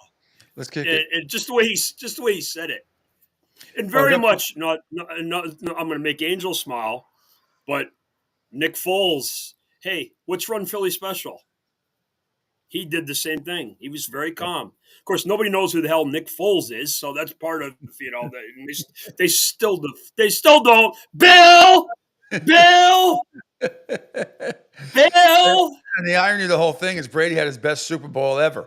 With 5 touchdown passes, no interceptions, 500 yards. I mean, if you saw that stat line, I mean statistically, he's made. To me, I mean, there's so many great throws that he made. But if you just looked at that stat line and didn't see the game, you'd say, "Oh, Patriots must have won by 30." But that wasn't the case. Do you know the story there? That's never happened. The stat line that Tommy had. Nobody has ever lost a game with that stat line until that goddamn game. Yep. You wonder why I'm bald, angry, yell, and swear and go to a therapist. But we can't. We can't complain as Patriots. No, I can complain. I can complain. I know. But there's been. I mean, the good has far outweighed the bad. But I still enjoyed the journey. I hated to lose, but I still enjoyed the journey. Okay, so you kind of brought it up. I hated losing to Tennessee in the playoff game more. That last pick six that time. On the 19. I hated. Yeah. That I hated more than losing the Super Bowl, believe it or not. Well, because of how that happened, and it was set up with the bad Miami loss with Stephon Gilmore giving up the game, and just not playing well. That wasn't a very good Patriots team. I mean, they had a lot of like things. The way it went, I knew it was going to be, Tommy's. No. I didn't like how. Well, okay. How it ended. Okay. So Pete, let me ask you a question. You don't. Obviously, you and I have inside information. Did you really think that was Tom's last game in New England when it was going on? I thought it was a good chance it was going to be. Yeah, I did. I remember having a comment. I was around 75-80% he was gone. Yeah, that's about where I was. I was like, the time I just hated, and of all people was it Logan Ryan, who used to play for the Patriots, that gets the biggest. Oh, I know. I know. Hey, this just in. Michael Jordan's son. Did you see this? Michael Jordan's son arrested for cocaine possession, resisting arrest. Okay. The one who played at Illinois, basketball in Illinois. Yes. Is it Jeffrey? Jeffrey. Let me see. Jeffrey. It was. Let me just double click on. Let me see. This is. Let's see here. Marcus Jordan was thrown behind bars on Monday for allegedly committing a series of crimes. The son of Michael Jordan arrested and booked into the Orange County Jail for DUI, cocaine possession, resisting arrest. Marcus also posed for mugshot. He doesn't look too happy, but anyway, man. So yes, I always look happy from my mugshot, Pete. So that's. Luckily, I've never had to do that. Luckily, I have never had to do that. Cooper Kupp is. We're going to get to Myles Garrett and Cooper Kupp. I just want to play this cut real quick. Darren Orlovsky this morning on Get Up talked about Cooper Kupp and the hero of the Super Bowl, and now they want him out. Here he is. What's Brandon Ayuk's health coming off of his injury? They only really have Pearsall and Jennings, two good players, but Cooper's immediately an upgrade. And then Denver, him and Sean Payton, it's the perfect scheme fit. If one of those 4 teams I call. I don't think they're going to trade him to San Francisco. I don't either. I agree.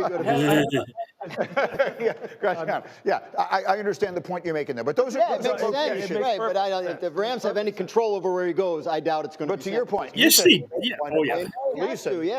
that may be some motivation to get a deal done, to have some control over where he goes. Good for him and his agent for getting that $5 million guarantee. That should help goose things. You know what's so funny? This reminds me of a saying that I was told when I was a player, and a saying I remember someone reiterating to me when I got in the front office. Front office people's jobs is to replace you. If they can't replace you, then they've done their job. That's what happens to every single player.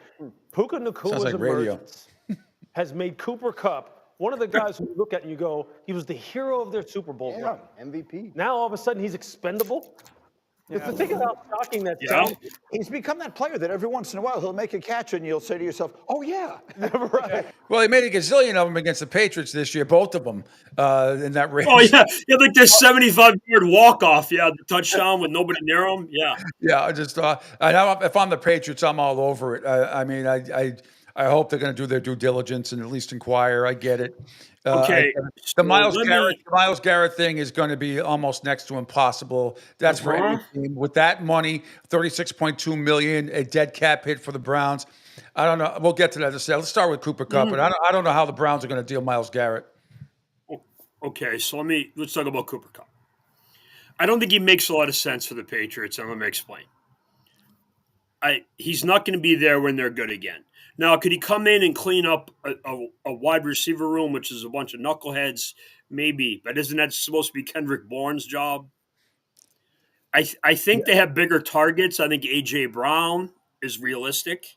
No, I'm with you. T. Higgins. I agree with you with the guys. I'm saying I got to inquire, though, in case you got to have a fallback plan. Plan A, B, C, and D.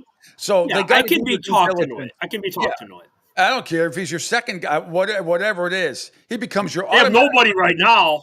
No, I know that, and they're still going to, and hopefully with Vrabel and company and the way the coaching staff that he's hired, they're going to have a much better time to attract some free agents. Because look, this team with that schedule is going to be expected to win.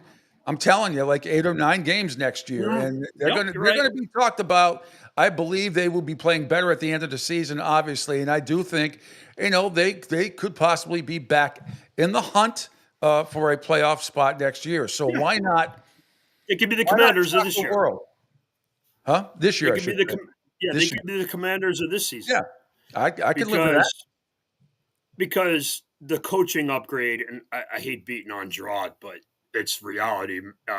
And just looking at the staff that Mike's put together, I'm not the biggest McDaniels guy, but he's an upgrade. I love the O-line coach. I love the D-line coach.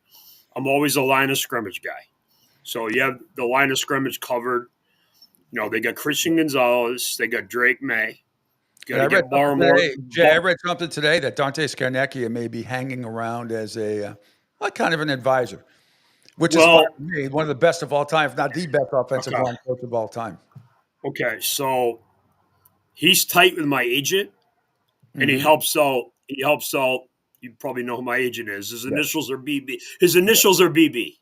Yeah. And he helps BB train the offensive lineman for the draft and prepare. So he's got Drew Kent. Secret.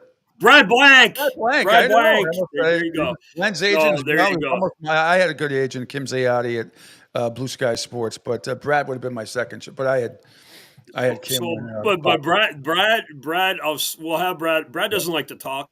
No, I know. We'll probably have Brad on at some point. He's a great guy, though. Well, I thank you very much. I think he is too. That's why he works for me. Well, I knew him before I knew you, but yeah, he's fantastic. Well, I mean, but he's awesome. And if people don't know who Brad Blank is, if you've all seen something about Mary, he has the line of the entire film. After Ted gets injured in the bathroom, they bring him out on the gurney with the EMT guy, yells out, "We've got a bleeder!" Yeah. That's Brad. Yes. So got the best line in the history. Lenny Clark and Steve Sweeney in that scene as well. Yes. And when Lenny used to come on the show in the Big Show, Lenny occasionally would bring the prop of the Frank and the Beans and bring it into the studio. He still has it. Yep. So Glenn, your old boss, Glenn Ordway, Big O, and Lenny are buddies. So that was we all are. I mean, we all still. Well, isn't Lenny from Rhode Island? Isn't Lenny from Rhode Island? Massachusetts. Oh, okay, but no, who of the local comedian guys is from where you're in Rhode Island? Well, the people who did all those movies. What do you call it? The Farrelly brothers. They're from Rhode Island. Oh yeah. Okay, and they grew up with Brad. That's how Brad did the movies. Yep. So Brad grew up on Cape Cod. His dad owned a candy store. Yep. And a couple other things. Brad grew up with the Kennedys because he lived in the Cape Cod area. Yep. So that's cool. So there you go. There's the celebrity facts and friends segment of the show today. So we'll see what happens with Cooper Kupp. But getting back to Myles Garrett, I like him. I like Cooper Kupp, but I think maybe Washington, the Colts, Detroit. Why would the Lions need? Because they have two stud receivers. I think they have a tight end. Go ahead. Because of the golf relationship. A lot of options. There's going to be a lot of options. Without question. I hope the Patriots just at least inquire about it. You know, at least they got to have a fallback plan in case they can't get a T. Higgins or they can't get AJ Brown. I want all three of them, and I want Myles Garrett. Okay, but what? Who's going to block? Well, that's their problem. They don't have any linemen, Pete. Blocking, we have three stud wide receivers. They get rid of the ball in 2 seconds anyway. Okay, Pete. How's that working out for Joe Burrow? How's that working out for Joe Burrow? Well, yeah, but he still put up MVP numbers this year. Yeah, but despite he the fact, no, I know that. But that was a defense's fault.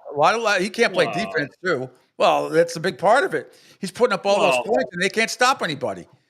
I know. Listen, I'm the biggest Joe Burrow guy there is. I mean, because it embarrasses the fraudulent national championship squad. The Burrow guy can't play. But hey, you know. But the reality is with the Browns is that the Browns would incur this season a $36 million dead cap hit. They couldn't split it over 2 years. There's no such thing as a post-June trade designation. And the way there was for the post-June release designation, they'd actually have to wait until after June 1st to do the deal if they wanted to defray the cap cost. Then the acquiring team would have an easier time doing the deal financially. It'd have to pay Garrett just under 20 mil this year and 25 million in 2026. But I don't know how the Cleveland Browns in the state that they in get out from the $36.2 million dead cap hit that would happen. I don't know. Couple things. Remember something here. They're going to get out of the Deshaun Watson trade because he was out walking around without his crutches or whatever the hell he was supposed to be doing. So they're going to be able to avoid his deal. So they're going to recoup that money. And everybody can get traded. Some of it, not all of it, though. Some of it. Enough of it. Yep. Enough of it to necessitate things. And also, you saw with the Matthew Stafford, Jared Goff trade, Russell Wilson's another one. You can move. If you really want to move somebody, you can do it. Now, you might kind of do what Denver just had to do, where they went completely young for a year, and they got lucky with Bo Nix. But it's I don't think it's ideal, but I don't think it's awful either. And we'll see. The cap is crap or whatever you want to say. It's basically borrowing from a credit card, and it is what it is. I wonder with those numbers on Myles Jarrett, if that would scare a team like the Lions or the Eagles, a contending team, because there's a lot of other DNs, outside linebacker guys out there. Michael Parsons, Max Crosby, the Boza on the Chargers, the Khalil Mack's going to be out there. I'm missing somebody else. Trey Hendrickson. Trey Hendrickson.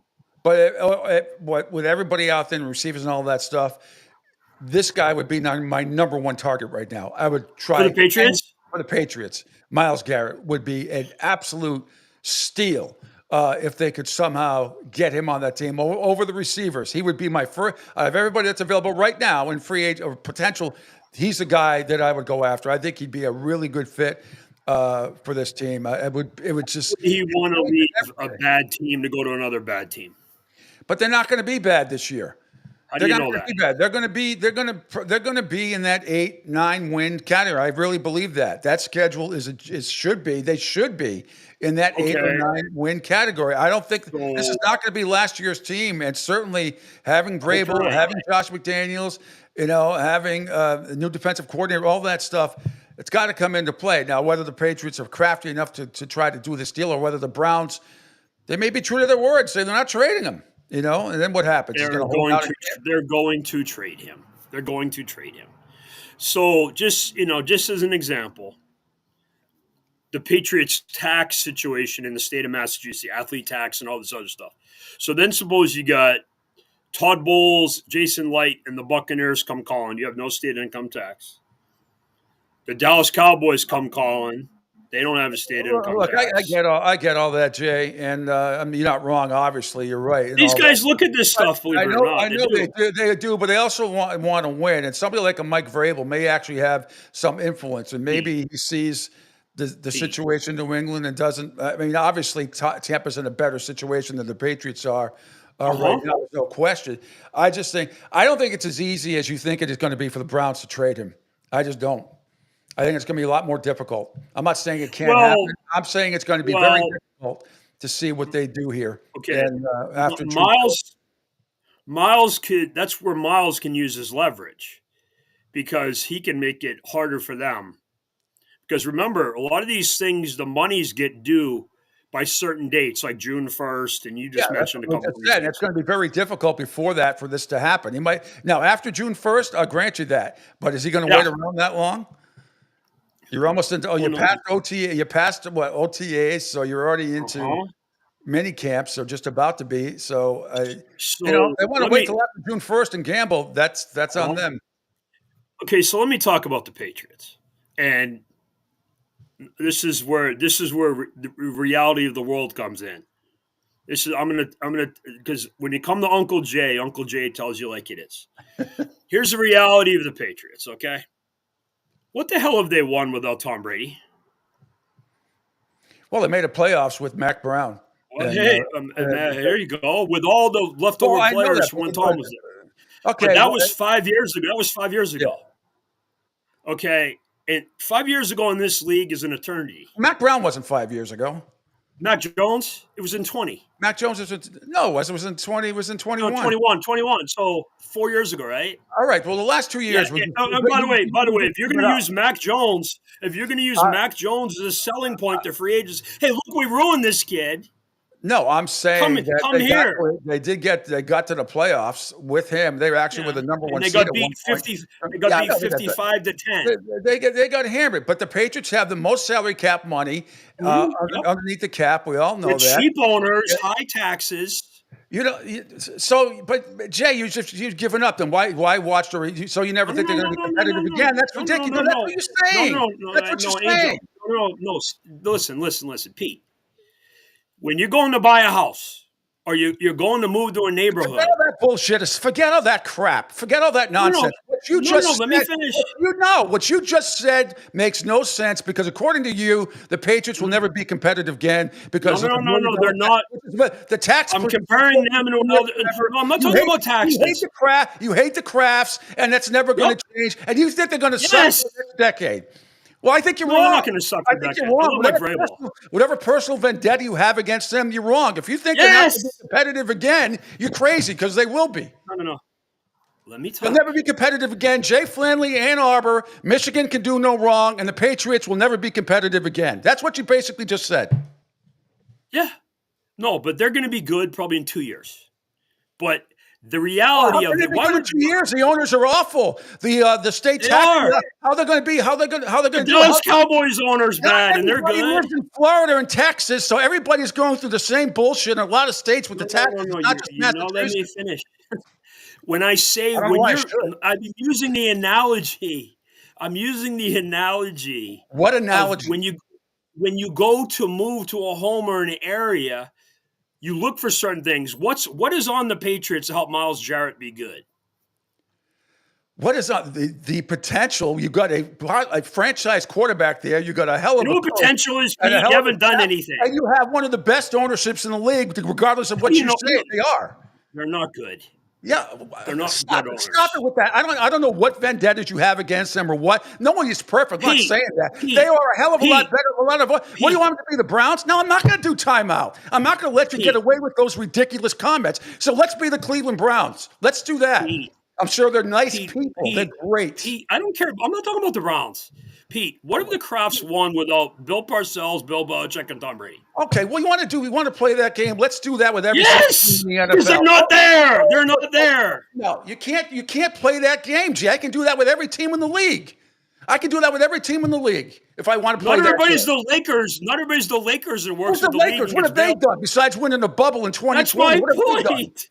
The NBA helps them. The NFL is not going to help the Crafts. Who's the NBA helping the Lakers? Now, I would have vetoed that trade if I was David Stern back in the day. They've helped them for 60 years. They sent them Will Chamberlain and Kareem Abdul-Jabbar. What makes you think the Lakers are going to be any good, or even now, or even Dallas?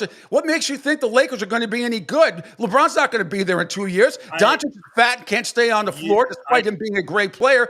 Who says just because they made that deal, which could have been I hate the 20 years Lakers, but I'm explaining the reality of it. The reality is what? The NBA they've been good for 60 years. Going back to Will Chamberlain, the NBA helps them. They went through their bad times. They handed them Gasol, Shaq. Somehow they got Kobe Bryant. They did not hand it to them. David Stern also vetoed a few trades back in the, not to do with the Lakers. You're really reaching, Kareem Abdul-Jabbar, and shit. They got 3 of the 5 best centers in history of the NBA via trade or free agency. And Will Chamberlain, Kareem Abdul-Jabbar, and Shaquille O'Neal. Because the NBA rigged it. Because the NBA rigged it. That's what you're saying. Pete, you've never heard the NBA's rigged before? Am I breaking news? Are you really saying about the centers that you just said about? You don't think that the NBA wants the Lakers to be good and helps them out? Pete, when they did that, let me talk.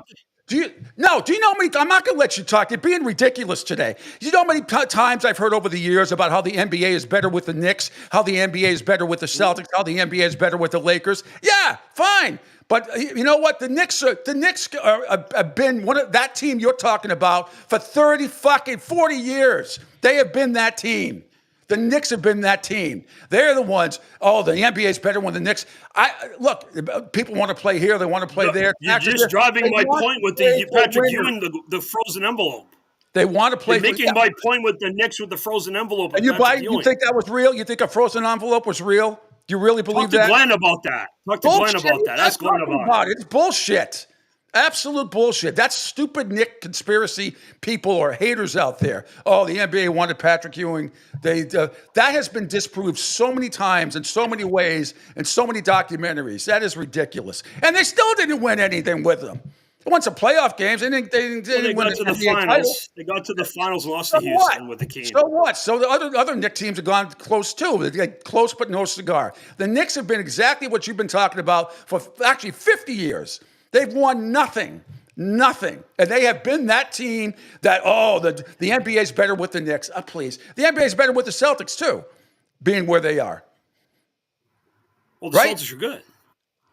Yeah, but back when they weren't good, people would say, the NBA is better if the Celtics are good, if the Knicks are good, if the Of course they are. The NHL is good. The NHL is good if all the original 6 teams were playoff contenders and championship contenders all year, but that's not the case. Canadian teams. We can do that. We can do this with every sport.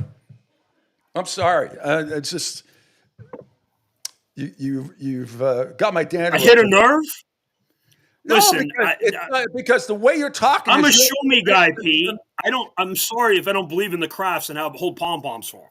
I'm not having pom-poms for him. You're not being realistic. I don't know what personal vendettas you have against them or whatever it is. I don't know. They ran my friend out of town. Besides that, no reason. Cut the shit with that crap. Are you serious? You know, you want to play that game with every single professional team in sports? You'd have nobody left to root for. They ran my hero out of town. They ran Fred Lynn out of town when I was a kid. They didn't sign Carlton Fitt. Come on. We're being childish. The Red Sox were more. The Red You Sox really think Tom Brady was going to stay? You really think the Crafts ran him out of town? They did not run him out of town. It was time. There was friction there between him and Bill, and it was like it just happens. It's not the first time. It will not be the last time. To blame it all on the Crafts that they did that? No way. No way will they run him out of town. That is so extreme. It's ridiculous. No, not on my watch. Not going to happen. Could they even partly respond? Run him out of town? That's ridiculous. That's ridiculous. He'd be the first one to tell you that. You've heard him talk about the Kraft. You've heard Robert Kraft talk about him as a son, all that stuff. It was about him and Belichick and the friction. That's what 90% of him not being here was about. And I'm glad he went to a great, did justice by going to a place that had a bunch of great wide receivers in Tampa and won a Super Bowl. Fantastic. Almost won another one. Came very close. Run them out of town. We could do this with every single franchise. Look at the Red Sox right now compared to the Patriots. Who do you think is in better shape?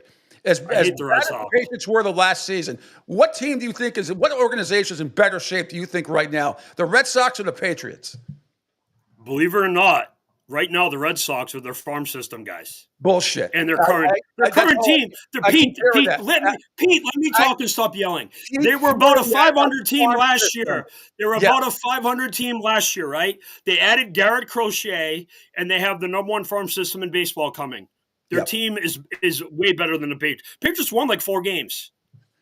They won 4 games. And that's pathetic team that they had with their line. Pissed 4 games. Who owned that team and made those decisions, Pete? As bad as it were. And you know what the Red Sox, let me tell you something, man. I would believe it when You're making me defend the Red Sox. That's how bad this is. I know the farm system, all that crap. I know all that stuff. I believe it when I see it. There was actually 5 years ago today they traded Mookie Betts. 5 years ago. They have trade. They've done a couple of decent moves. Crochet, I love that. No question about it. But everything, I'll believe it when I see it. You got a fucking owner there that won't come out. He's like a hobbit. He's terrible. Won't come out of his cave. So I don't believe anything that comes out of that organization until I see it on the field. The Harringtons and Yankees were awful too. In a lot of ways, they were. Well, that's my point. Their organizations always had that. When Henry and Epstein and those guys came in, that's when they were good. And then they kind of ran Theo out, and since then it's been kind of hit and miss. They've won a couple, but it's just Gabriel writing in about it's I'm a Mets fan, Gabriel, but he's right about the Red Sox ownership. I'm just saying their team is better to be positioned to be good now than the Patriots are. Patriots are 2-3 years away. I believe it when I say it. I want to see who gets signed at the draft and who gets signed in free agency, and then we'll have a better understanding. As far as I know, the Red Sox are going to be nothing but a third place team again, maybe this year. Maybe they'll win 85 games instead of 80. Unless some. Well, the Orioles don't have any pitchers, so that's their. I mean, the Red Sox pitching is probably better than the Orioles, and the Yankees don't impress me. Well, they should because they're going to be there too. They're going to win the division. I think the American League is kind of down in general. But no, we'll see. We'll see. There's a long. I can't even think about baseball right now. I can't even. Pete, what's your shirt say? Defending what? Oh, this is a Super Bowl. Defend the Bay. This is Tommy's team. Yeah. Who made him go to Tampa Bay, Pete? I'm kidding. Don't say that. Giselle. No comment. No comment. I know who my target. I know who my targets are. No comment. Look, I knew about that story before anybody because one of my best friends was down here a few years ago and worked closely with that guy who she ended up with. I knew the whole thing. No comment, Pete. Anyway, they all seem to be happy. That's all that counts. And the kids seem to be happy, which is all that counts. So, no comment, Pete. All right, my man. I love you. Great talking with you today. Great yelling. I got somebody else coming up. Here's no comment, Pete, but here's my comment. There you go. No, listen. What you and I just did, screaming at each other. We usually don't do that. You got to understand, this is a very personal thing for me. Well, He's one of my best friends. Let me talk, Pete. Have you been friends with the Krafts for 30 years? Saying the same thing. We all know you're close to Tom Brady. I get it. We all get that, but it's not personal. It's business, as they say in The Godfather. You should know. In my opinion, they made a bad business decision letting Tom leave for nothing. Did it ever occur to you? And they're still paying for it. So you think he wanted to really stay? Do you really believe that? I'm going to use Giselle. I'm going to use time out. I'm going to use Giselle's own words. It's nice to be feel appreciated once in a while. And don't draft N'Keal Harry and make a whole bunch of other stupid moves. Well, that's a different ball. That's a whole different thing. I agree with you there. Under the leadership of the Krafts, the bad drafting.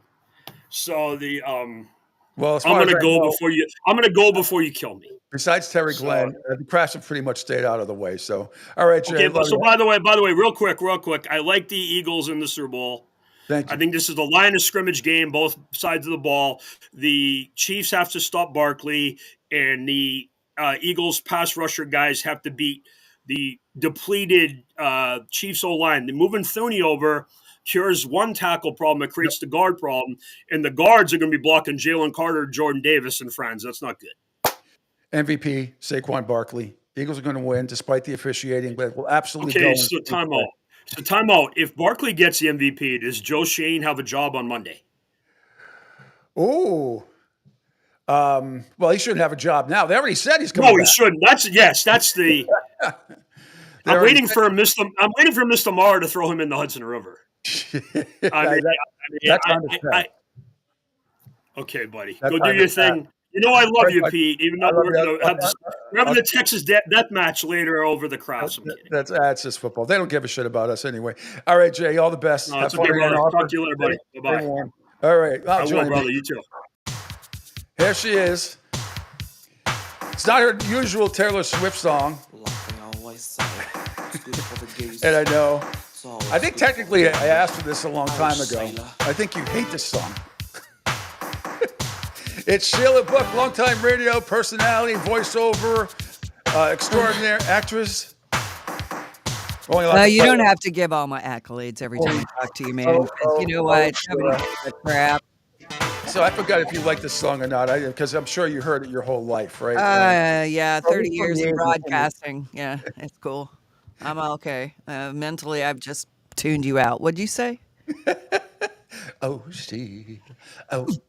That must be So I have questions for you. Yeah, First of yeah. all, I love watching you guys like on Friday when you and Jerry were on, and then right now with your previous guest, because guys in sports are so passionate. It's just wonderful to watch. I appreciate all of the drama that you guys feel and put into this sport or all sports. It's really amazing. And I mean that. Yeah. I'm not being an asshole. I'm No, I agree. No, I mean, no, it's been my life for a very, very long time. Sometimes I'm right, sometimes you're wrong. But no, I appreciate the compliment. I appreciate the passion. And Jay's loved Jay to death. So he said, we can scream, and Glenn and I, my partner Craig, and we yell at each other from time to time. It's not personal. It's just it's business.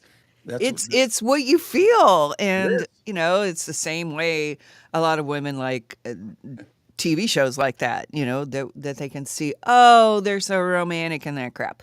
But you guys have the same thing. It's this passion, and I appreciate that.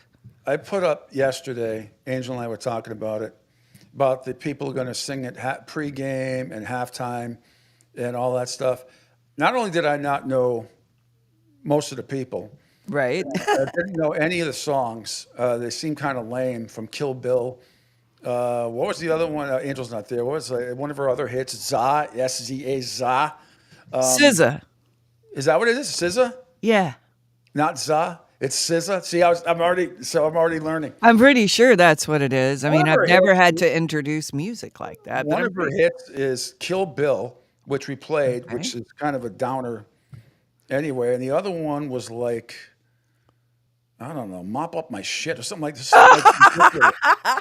Now that's a great name for a song. No, it's just it's Mop just, Up My Shit. Why can't it be like one of the greatest Super Bowl halftime show ever was in Miami back in the day. The one Super Bowl, the Peyton Manning one with the Colts. It was an awful game, but it was in the rain, and Prince did the halftime show.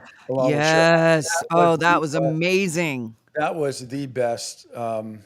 But now it's just like I think it's really boring. Some of it was Kendrick Lamar is going to. I mean, do these guys get paid? Do they get paid? I don't know anything about that. I've heard yes and no, depending. Lady Gaga, I don't think got paid. I don't know if Madonna got paid. I forget how it's done. To be honest with you, you would think they would. They get paid because of the promotion of their stuff, and they're supposed to make. But the casual fan, I mean, you'll watch the Super Bowl, right? But do you really sit in front of the TV and watch halftime shows? I used to. I would remember. I always did. The commercials get talked about the next day, but yeah, I mean, I always watched the halftime show. I appreciated it because I'm a people watcher. Yeah, I mean, it's on in the background, but I like during COVID, when The Weeknd did his thing, and it's just. I think it's lost its luster. It has. I told you, I think it's NFLE, entertainment. It's not, but it's not hitting its mark necessarily. They're not, stepping up to the plate. It's entertainment, but where's the entertainment? I haven't seen any for years, and maybe since Prince, Yeah. Did you see did you see the new Harry Met Sally remake commercial? Oh. Did you see it? Yeah. First of all, and I don't know if Meg Ryan has got some sort of steroid thing, or no. I mean, if she's because I know men and women, if you're going through some sort of any illness, you might be taking certain steroids or injections. I hope that's not the case. What has happened to her? Now I know why she wasn't in the Top Gun sequel, but her face, you mean? Her face, and that whole commercial, that whole spot, was embarrassing. It could have been really good had they done a little tweaking. But that made me feel uncomfortable, and that had no luster like it did when we saw it in the movies, that scene, which was so out of the left field. It was great. Maybe they should have just used the original scene. She doesn't look herself, and I don't know if it's from face reconstruction or, face whatever, lips, whatevs. I don't know, but she used to look so different, and no, she doesn't look like herself anymore. No, not at all. There's also a thing with Saquon Barkley. His first Super Bowl week kicked off. He announced he's engaged. He's going to sell chocolate-covered pretzels.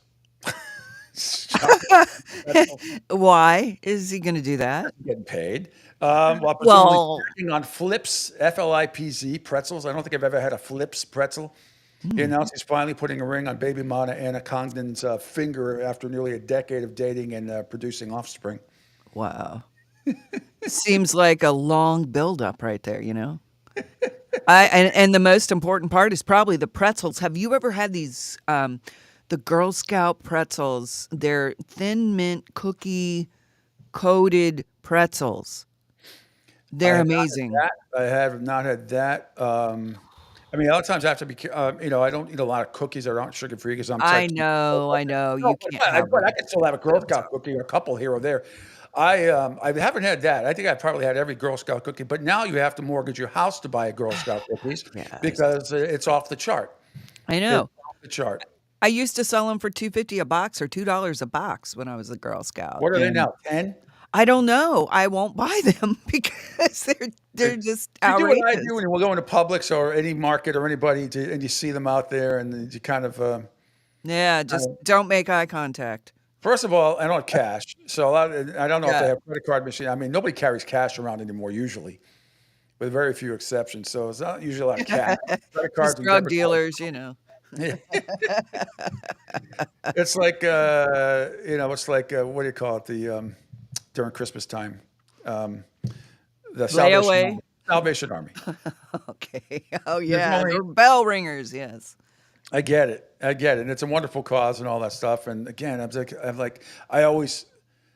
done this twice over the last couple of years. I've actually gone back to my car and got some change that was in my coffee cup, just to put it in because nobody carries. I mean, no, we don't carries cash like that. Not even dollar bills usually. Anyway. No, I mean, well, I like money. And I like the tangibility of money. I was one of those people that with my grandpa, we'd go to the bank and we'd get the bank book stamped and I would see what my interest was. And it was like, look at that. I made a whole $2.50 over the whole year. But I could see it and it was tangible to me in that manner. So, yeah, I've always liked. Speaking of that, you know what I found out from Pina Caroli, my wife Elaine, last week is that we are part owners of the Stranger Things house. What? How'd that happen? Oh, we invested $100, and now we've made $100.04 or something because they rent it out as an Airbnb, anywhere from $350 to like $800 a night. But you get dividends from it, very small. It's like us and probably thousands of other people, but nevertheless. So, do we get a free night at the Strangers? I've asked that. Yeah. I've asked that, and all the creepy stuff is in there. It is in the middle of nowhere. I mean, it's like. It is in the middle of nowhere, and it's got it's all the creepy stuff that's in there and all that stuff. I love that show. It's so awesome. I do too. Yeah, I do too. It's really cool.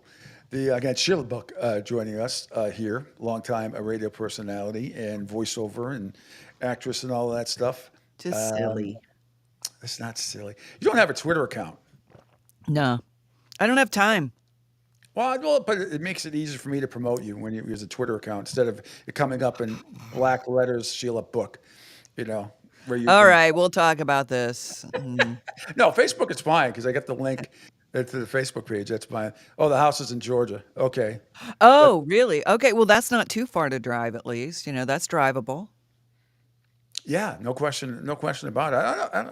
I'm not sure. Would you really want to stay in there? I don't know. No. Not because of the creepiness. It's just like no. I just have to see what I'm going to do. Can I go to bars or someplace I can do something?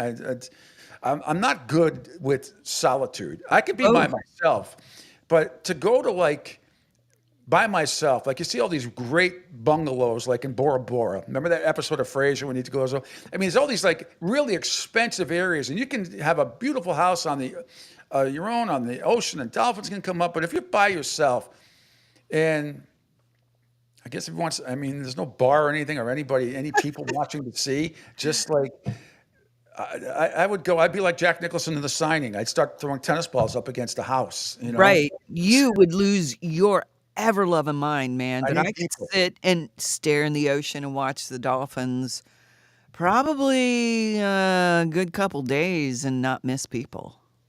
I could do that, but not. I mean, I've been lucky enough to swim with the dolphins, not only in Mexico, but here in Fort Myers Beach a couple of times, where Cool. they come up to you and it's great. You don't touch them, you know, but No. nevertheless, you stay in the water for hours because they're looming around and then they quietly move along. I hope they're still doing that, but I You mean, know, here's something. They're very akin here to like a stripper, the dolphins are. And this just hit me because you said, you can't touch them. And that's the truth. You cannot touch them. But it's kind of like going to a strip club and you got those ones and if you've got money, and you're hanging them on the chicks, bikini, whatever. And it's like, that's just the scene I saw when you said you can't touch them. No.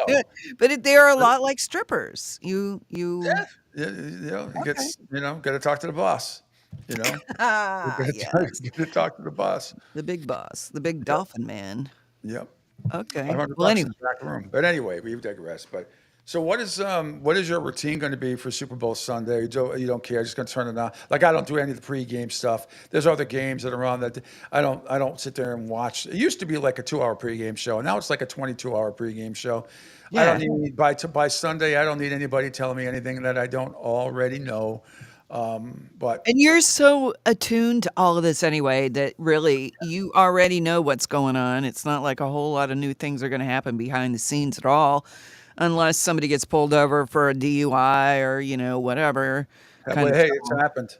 Oh, I know. That's the most beautiful thing. The drama can creep in still, but it's just I don't understand. That's one thing. Okay, you've got your passion for the game. But I don't understand how people can just be beaten over the head with the same information over and over and over and over and over until game time. Yeah, 24 hours worth. Yeah. Wow. That's just, how do you do that? You don't. But having been and covered many Super Bowls and having to talk about it for 4 hours, the same, especially the first couple of days is fun. Like today and Tuesday, because they had media day yesterday. But now you start like Thursday and Friday. And I've been in location, fortunate enough, many times in my life, even not location, but there's only so much you can do. There's only so much you can do. Right. And you can only say so much and say the same things over and over again. Yeah. Which is why, you got to incorporate entertainment in some of this stuff. By the way, did you know that Patrick Mahomes' favorite color is green? I did not. Okay, listen to this soundbite. My favorite color is green. Green, and that's always been my favorite color. St. Patrick's Day, it worked out perfectly. My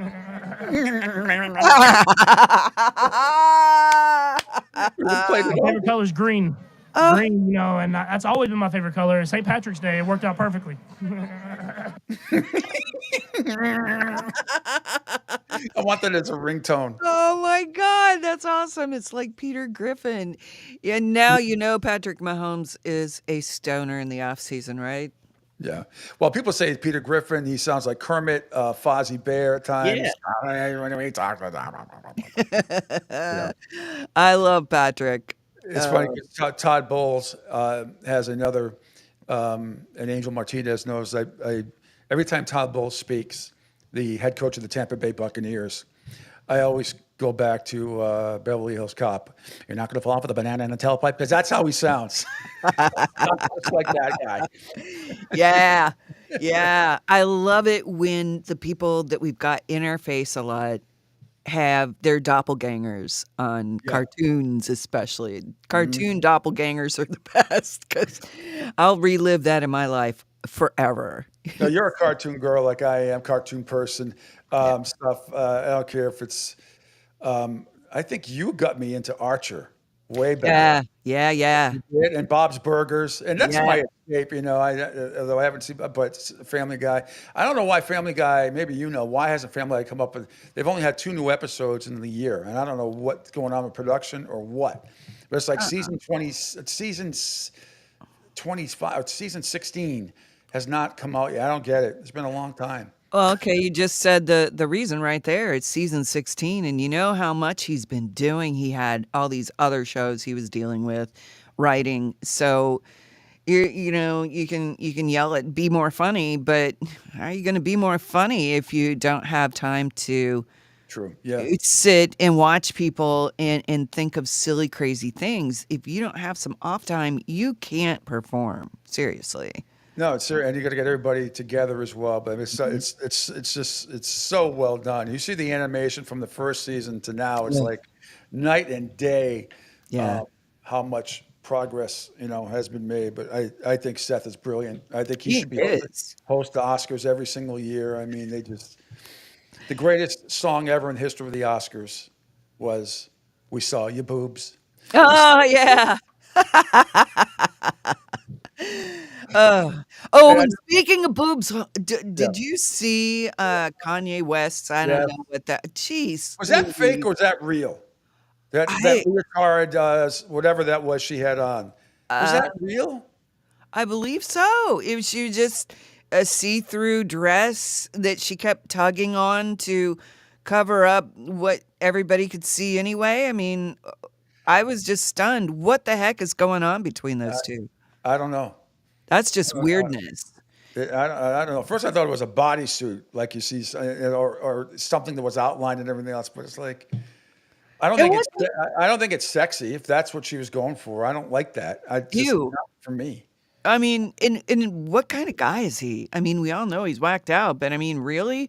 You stand there and just look straight forward while your naked wife is in front of cameras and he's just kind of looking around stoically like, yeah, I'm really, really baked on something, Xanax, whatever. But I mean, and she's standing there looking super embarrassed. I felt so horrible for her. And I question any woman that would do what. How much you get paid? Right. If it was Is she getting paid though? I know, Is she? but I don't know. I don't know. But it'd be great if she ever went on stage like that. They thought Janet Jackson was, Yeah. Did I ever tell you that story when I was in Houston covering the Super Bowl? And it's halftime, obviously. So they stick a lot of the media in the Super Bowl. Most of the media is not actually in the press box at midfield. You're stuck in like section 310, way up in the left corner. That's how it is. So I happen to be up there. This is 2003, technically 2004. The Patriots were playing Carolina. It's halftime. So every other row in our section had TV monitors. Mine didn't, and it's no big deal. Now, I'm trying to get this right. I'm sitting way up here, and she and Justin Timberlake are way diagonally across, probably as far away as they could be. Now, the hysterical part was the person sitting in front of me, because Super Bowl media people come from all walks of life in the Super Bowl.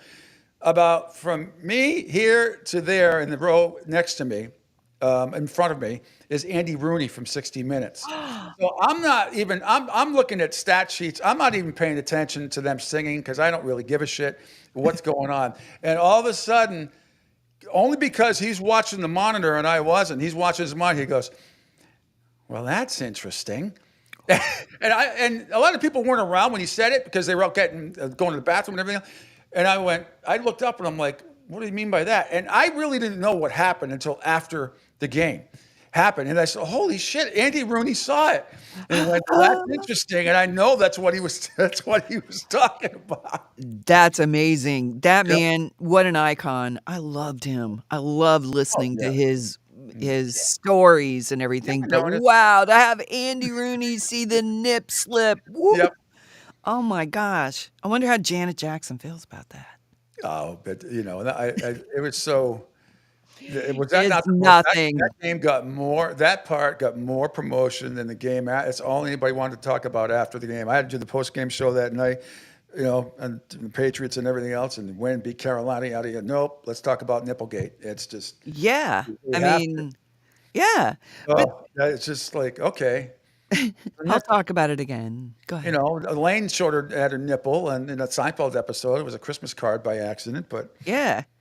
Kramer taking the picture, of course. Good old Kramer, man. He knows how to get a good picture.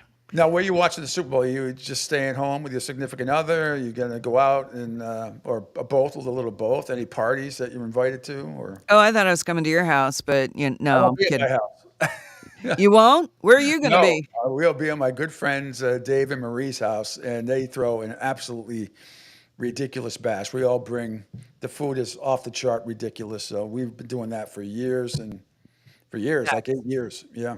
That's awesome. No, one of my girlfriends that lives less than a mile away. We're going to go over to her place for a little bit and hang out. And, food is the most important Super Bowl ingredient this year. This year, at least. Yeah. And you do have to know, and that's serious. You do have to know how to pace yourself. Because if you don't, you're going to have problems. And you need to make sure you're, if you're eating a lot of cheese, you're going to need to drink a little more light beer so you can, flush that out. It's got the extra water to help you. You got to have the crudité, it's a start on the protein. You got to have the crudité, the celery and the carrots and dip and all that stuff. Then you grab maybe some chips out there. If you start eating pizza, like at 4:00 in the afternoon for 6 again, you got no chance. You start loading up on carbs and a lot of crappy food. You gotta understand. You gotta balance. Pace. For me, my vodka sodas and the food. I mean, it's got to be. Yeah. There's a symmetry that take place. There's an ethics to it. There's an ethics to Super Bowl eating. Oh yeah. We should write a book about that. How to Super Bowl eat. I mean, it is a serious game. No different than the guy that eats all the hot dogs. Oh yeah, that's Kobayashi or whatever. It's just not so much pounding the hot dogs. It's dunking the bread in the water. That is. I mean, and if you didn't know it, if you weren't watching him, or is there a worse texture in life than a bun, especially a hot dog bun, or even a regular piece of bread? I don't care what it is, wheat, rye, or it doesn't matter. And and water's in it, like it's water. Is there any worse texture in food history than that? It's disgusting. It is so gross. Everybody's feeling that in their mouth right now, too. The bread soaked in the water and it's just kind of falling apart on your tongue and you're going, ugh.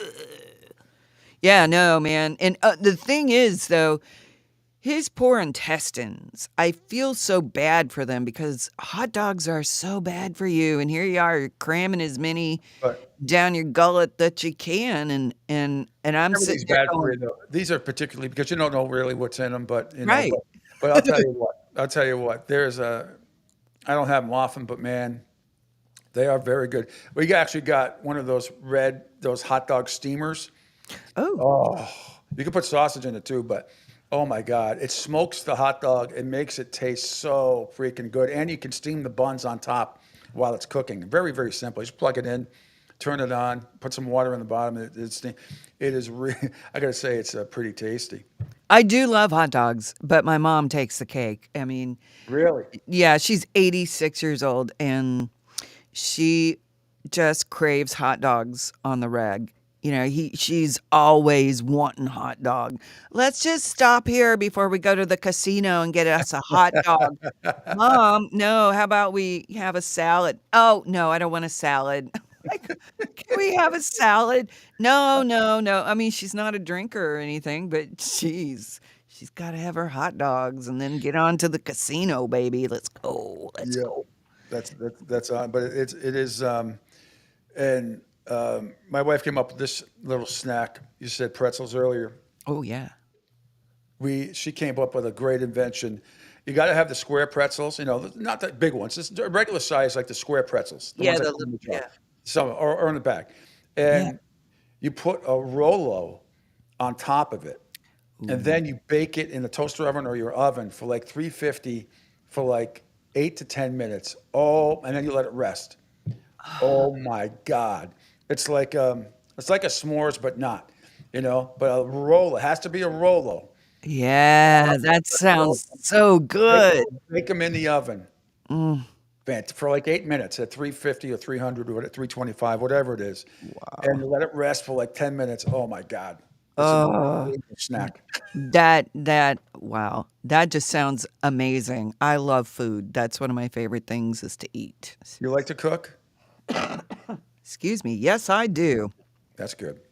I used to have a business where I made biscuits and bagels. This was Really? yeah, Biscuits and bagels. yeah. Um, I made convenience biscuits basically and sold them to restaurants in Ohio. Um, Great biscuits, and they were self-preserving. You didn't have preservatives in them. And all you had to do is take them out of the package and put them in proof, let them sit till they were Sheila not Brooks frozen. biscuits and bagels. Wow. Homemade biscuits and bagels. Yeah, that was pretty much, yeah. That is so cool. Yeah. Oh, I love to cook. And I did not know how to make bagels when I first started making them. It's tough. Yeah, I've seen You it gotta done. boil them, you boil gotta- them. I'm like, Yeah, you got to whoa. be careful when you're doing it. And you got to make sure the yeast is all that stuff. I mean, baking is such a science anyway. I love to cook, but Yeah. baking is not my forte because you got to really measure stuff out, and you can't. And you Really, just like can't to really toss wing it. and yeah, I like you're a creative cook then, right? Yeah, I am. I mean, I like to do different things. I'm Italian, so I like to cook a lot of Italian food. My wife's Greek. I mean, we eat balanced, but we eat pretty well. But baking, when you're baking cakes and cupcakes and all, even once in a while I get the Pillsbury stuff, the sugar-free batter, which all you do is add an egg and a little bit of olive oil and water and stir it up, put it in a pan and shove it in the oven for 20. It's very you can't screw it up. The dumbest baker in the world couldn't screw it up, but. Well, that's And what then, I like too. I like just, yeah. I make like pudding. I do all kinds of stuff, and I don't make cakes from scratch. And here it's been more difficult to grow tomatoes and to make my bread work the way I like it to, just because of the moisture in the air and the difference here. It's just I've been here 15 years, but I still haven't caught on yet. So Well, it's been time this week now. I mean, we're not complaining because up in the Northeast and the Midwest, they're getting snow and ice and all that stuff. Right. But we got April temperatures the last couple of days. We're in the 80s, the low 80s, as opposed to being in the low to mid 70s. So we're like 10, 11 degrees higher than normal. Of course, we were 30 degrees under a couple of weeks ago, which is worse. So if you had tomato plants, I'm sure you had any plant, you got to cover them up down here and all that stuff. But then you go from that to this to 10 degrees warmer than it's normally. Tough to grow a lot of stuff. yeah, I don't have the time and patience for it right now. I've got other things that are like more pressing, like hanging out with you. Ah, that's great. Well, Yeah. so this has been awesome. Angel has been on the go, so we're going to end the podcast today or the show today, and definitely have you on maybe at the end of the week. And your homework assignment was to come up with, if you were hosting at your house Sunday, your 5 favorite Super Bowl foods. Not drinks, but your 5. If you had a choice of people, and you didn't have to cook, but you had to say, Pete, you make this, Angel, you make that, Joe, you make this, blah, blah, blah. Your 5 favorite foods that you would want at your Super Bowl. Now, I'm sure you could come up with 20, but your 5 favorite, if you had a choice. It could be New Orleans themed too, because it's in New Orleans. I kind of like to throw a couple New Orleans. The site that the Super Bowl is on, I kind of like to have, not that you're going to make beignets or anything like that, but you can make gumbo and there's stuff. So Sheila Buck's 5 favorite Super Bowl foods for this Super Bowl. Super Bowl LIX 59. And where's it being held again? New Orleans. That's New Orleans. Okay, no. You got New Orleans. You got plenty of choices. Oh, hell yeah. I do love a good gumbo though. Oh, who goodness. doesn't? Seafood or otherwise, absolutely. Yeah. Absolutely. I told you I just like to eat. That's the best part of any party, sports event, whatever. Show me the food. We'll close out the show on Friday with food with you. Come on the same time, like 9:15 next week or next Friday. This Friday, I should say. It's this Friday. I am not available, sir. I am not. Well, okay. Well, then maybe maybe we'll do a recap on Monday or something like that. I'll let you know my schedule. All right. Or maybe even Thursday. But yeah, Thursdays. I think Thursday I'm pretty much booked. But that's fine. We'll figure it out. Sheila, always a pleasure. Thank you. Thank you so much. No, thank you. Love you guys and have a great day, everybody. Bye, Sheila. That's Sheila Buck, one of the great radio. It's just awesome digital personality radio. Doesn't matter what. Check out her webpage. It's on my Facebook page. Check it out if you need some voiceover work done. Meanwhile, Angel Martinez is back. This is for you. Even though this song is about Billie Jean King, a lot of people still don't know. Philadelphians understand it's about Billie Jean King. A lot of people don't know what Philadelphia Freedom is about. It's about Billie Jean King. It's in case you don't know. But, Angel, what you got coming? What's coming up today? The rest of the day here on the network. Q may be on later on. I know he had a boxing gig, so everybody can kind of pay attention to social medias. He may be back at 5 o'clock. If not, he'll definitely be back tomorrow. And then just some audio replays yesterday from Bee's World, from Lloyd Vance. If you guys missed it, Ray Denninger, longtime American writer, journalist, also covered the Philadelphia Eagles for many years, radio personality, TV personality. The audio video replay is up. Just check the starting lineup right above this SR1029thegame.com.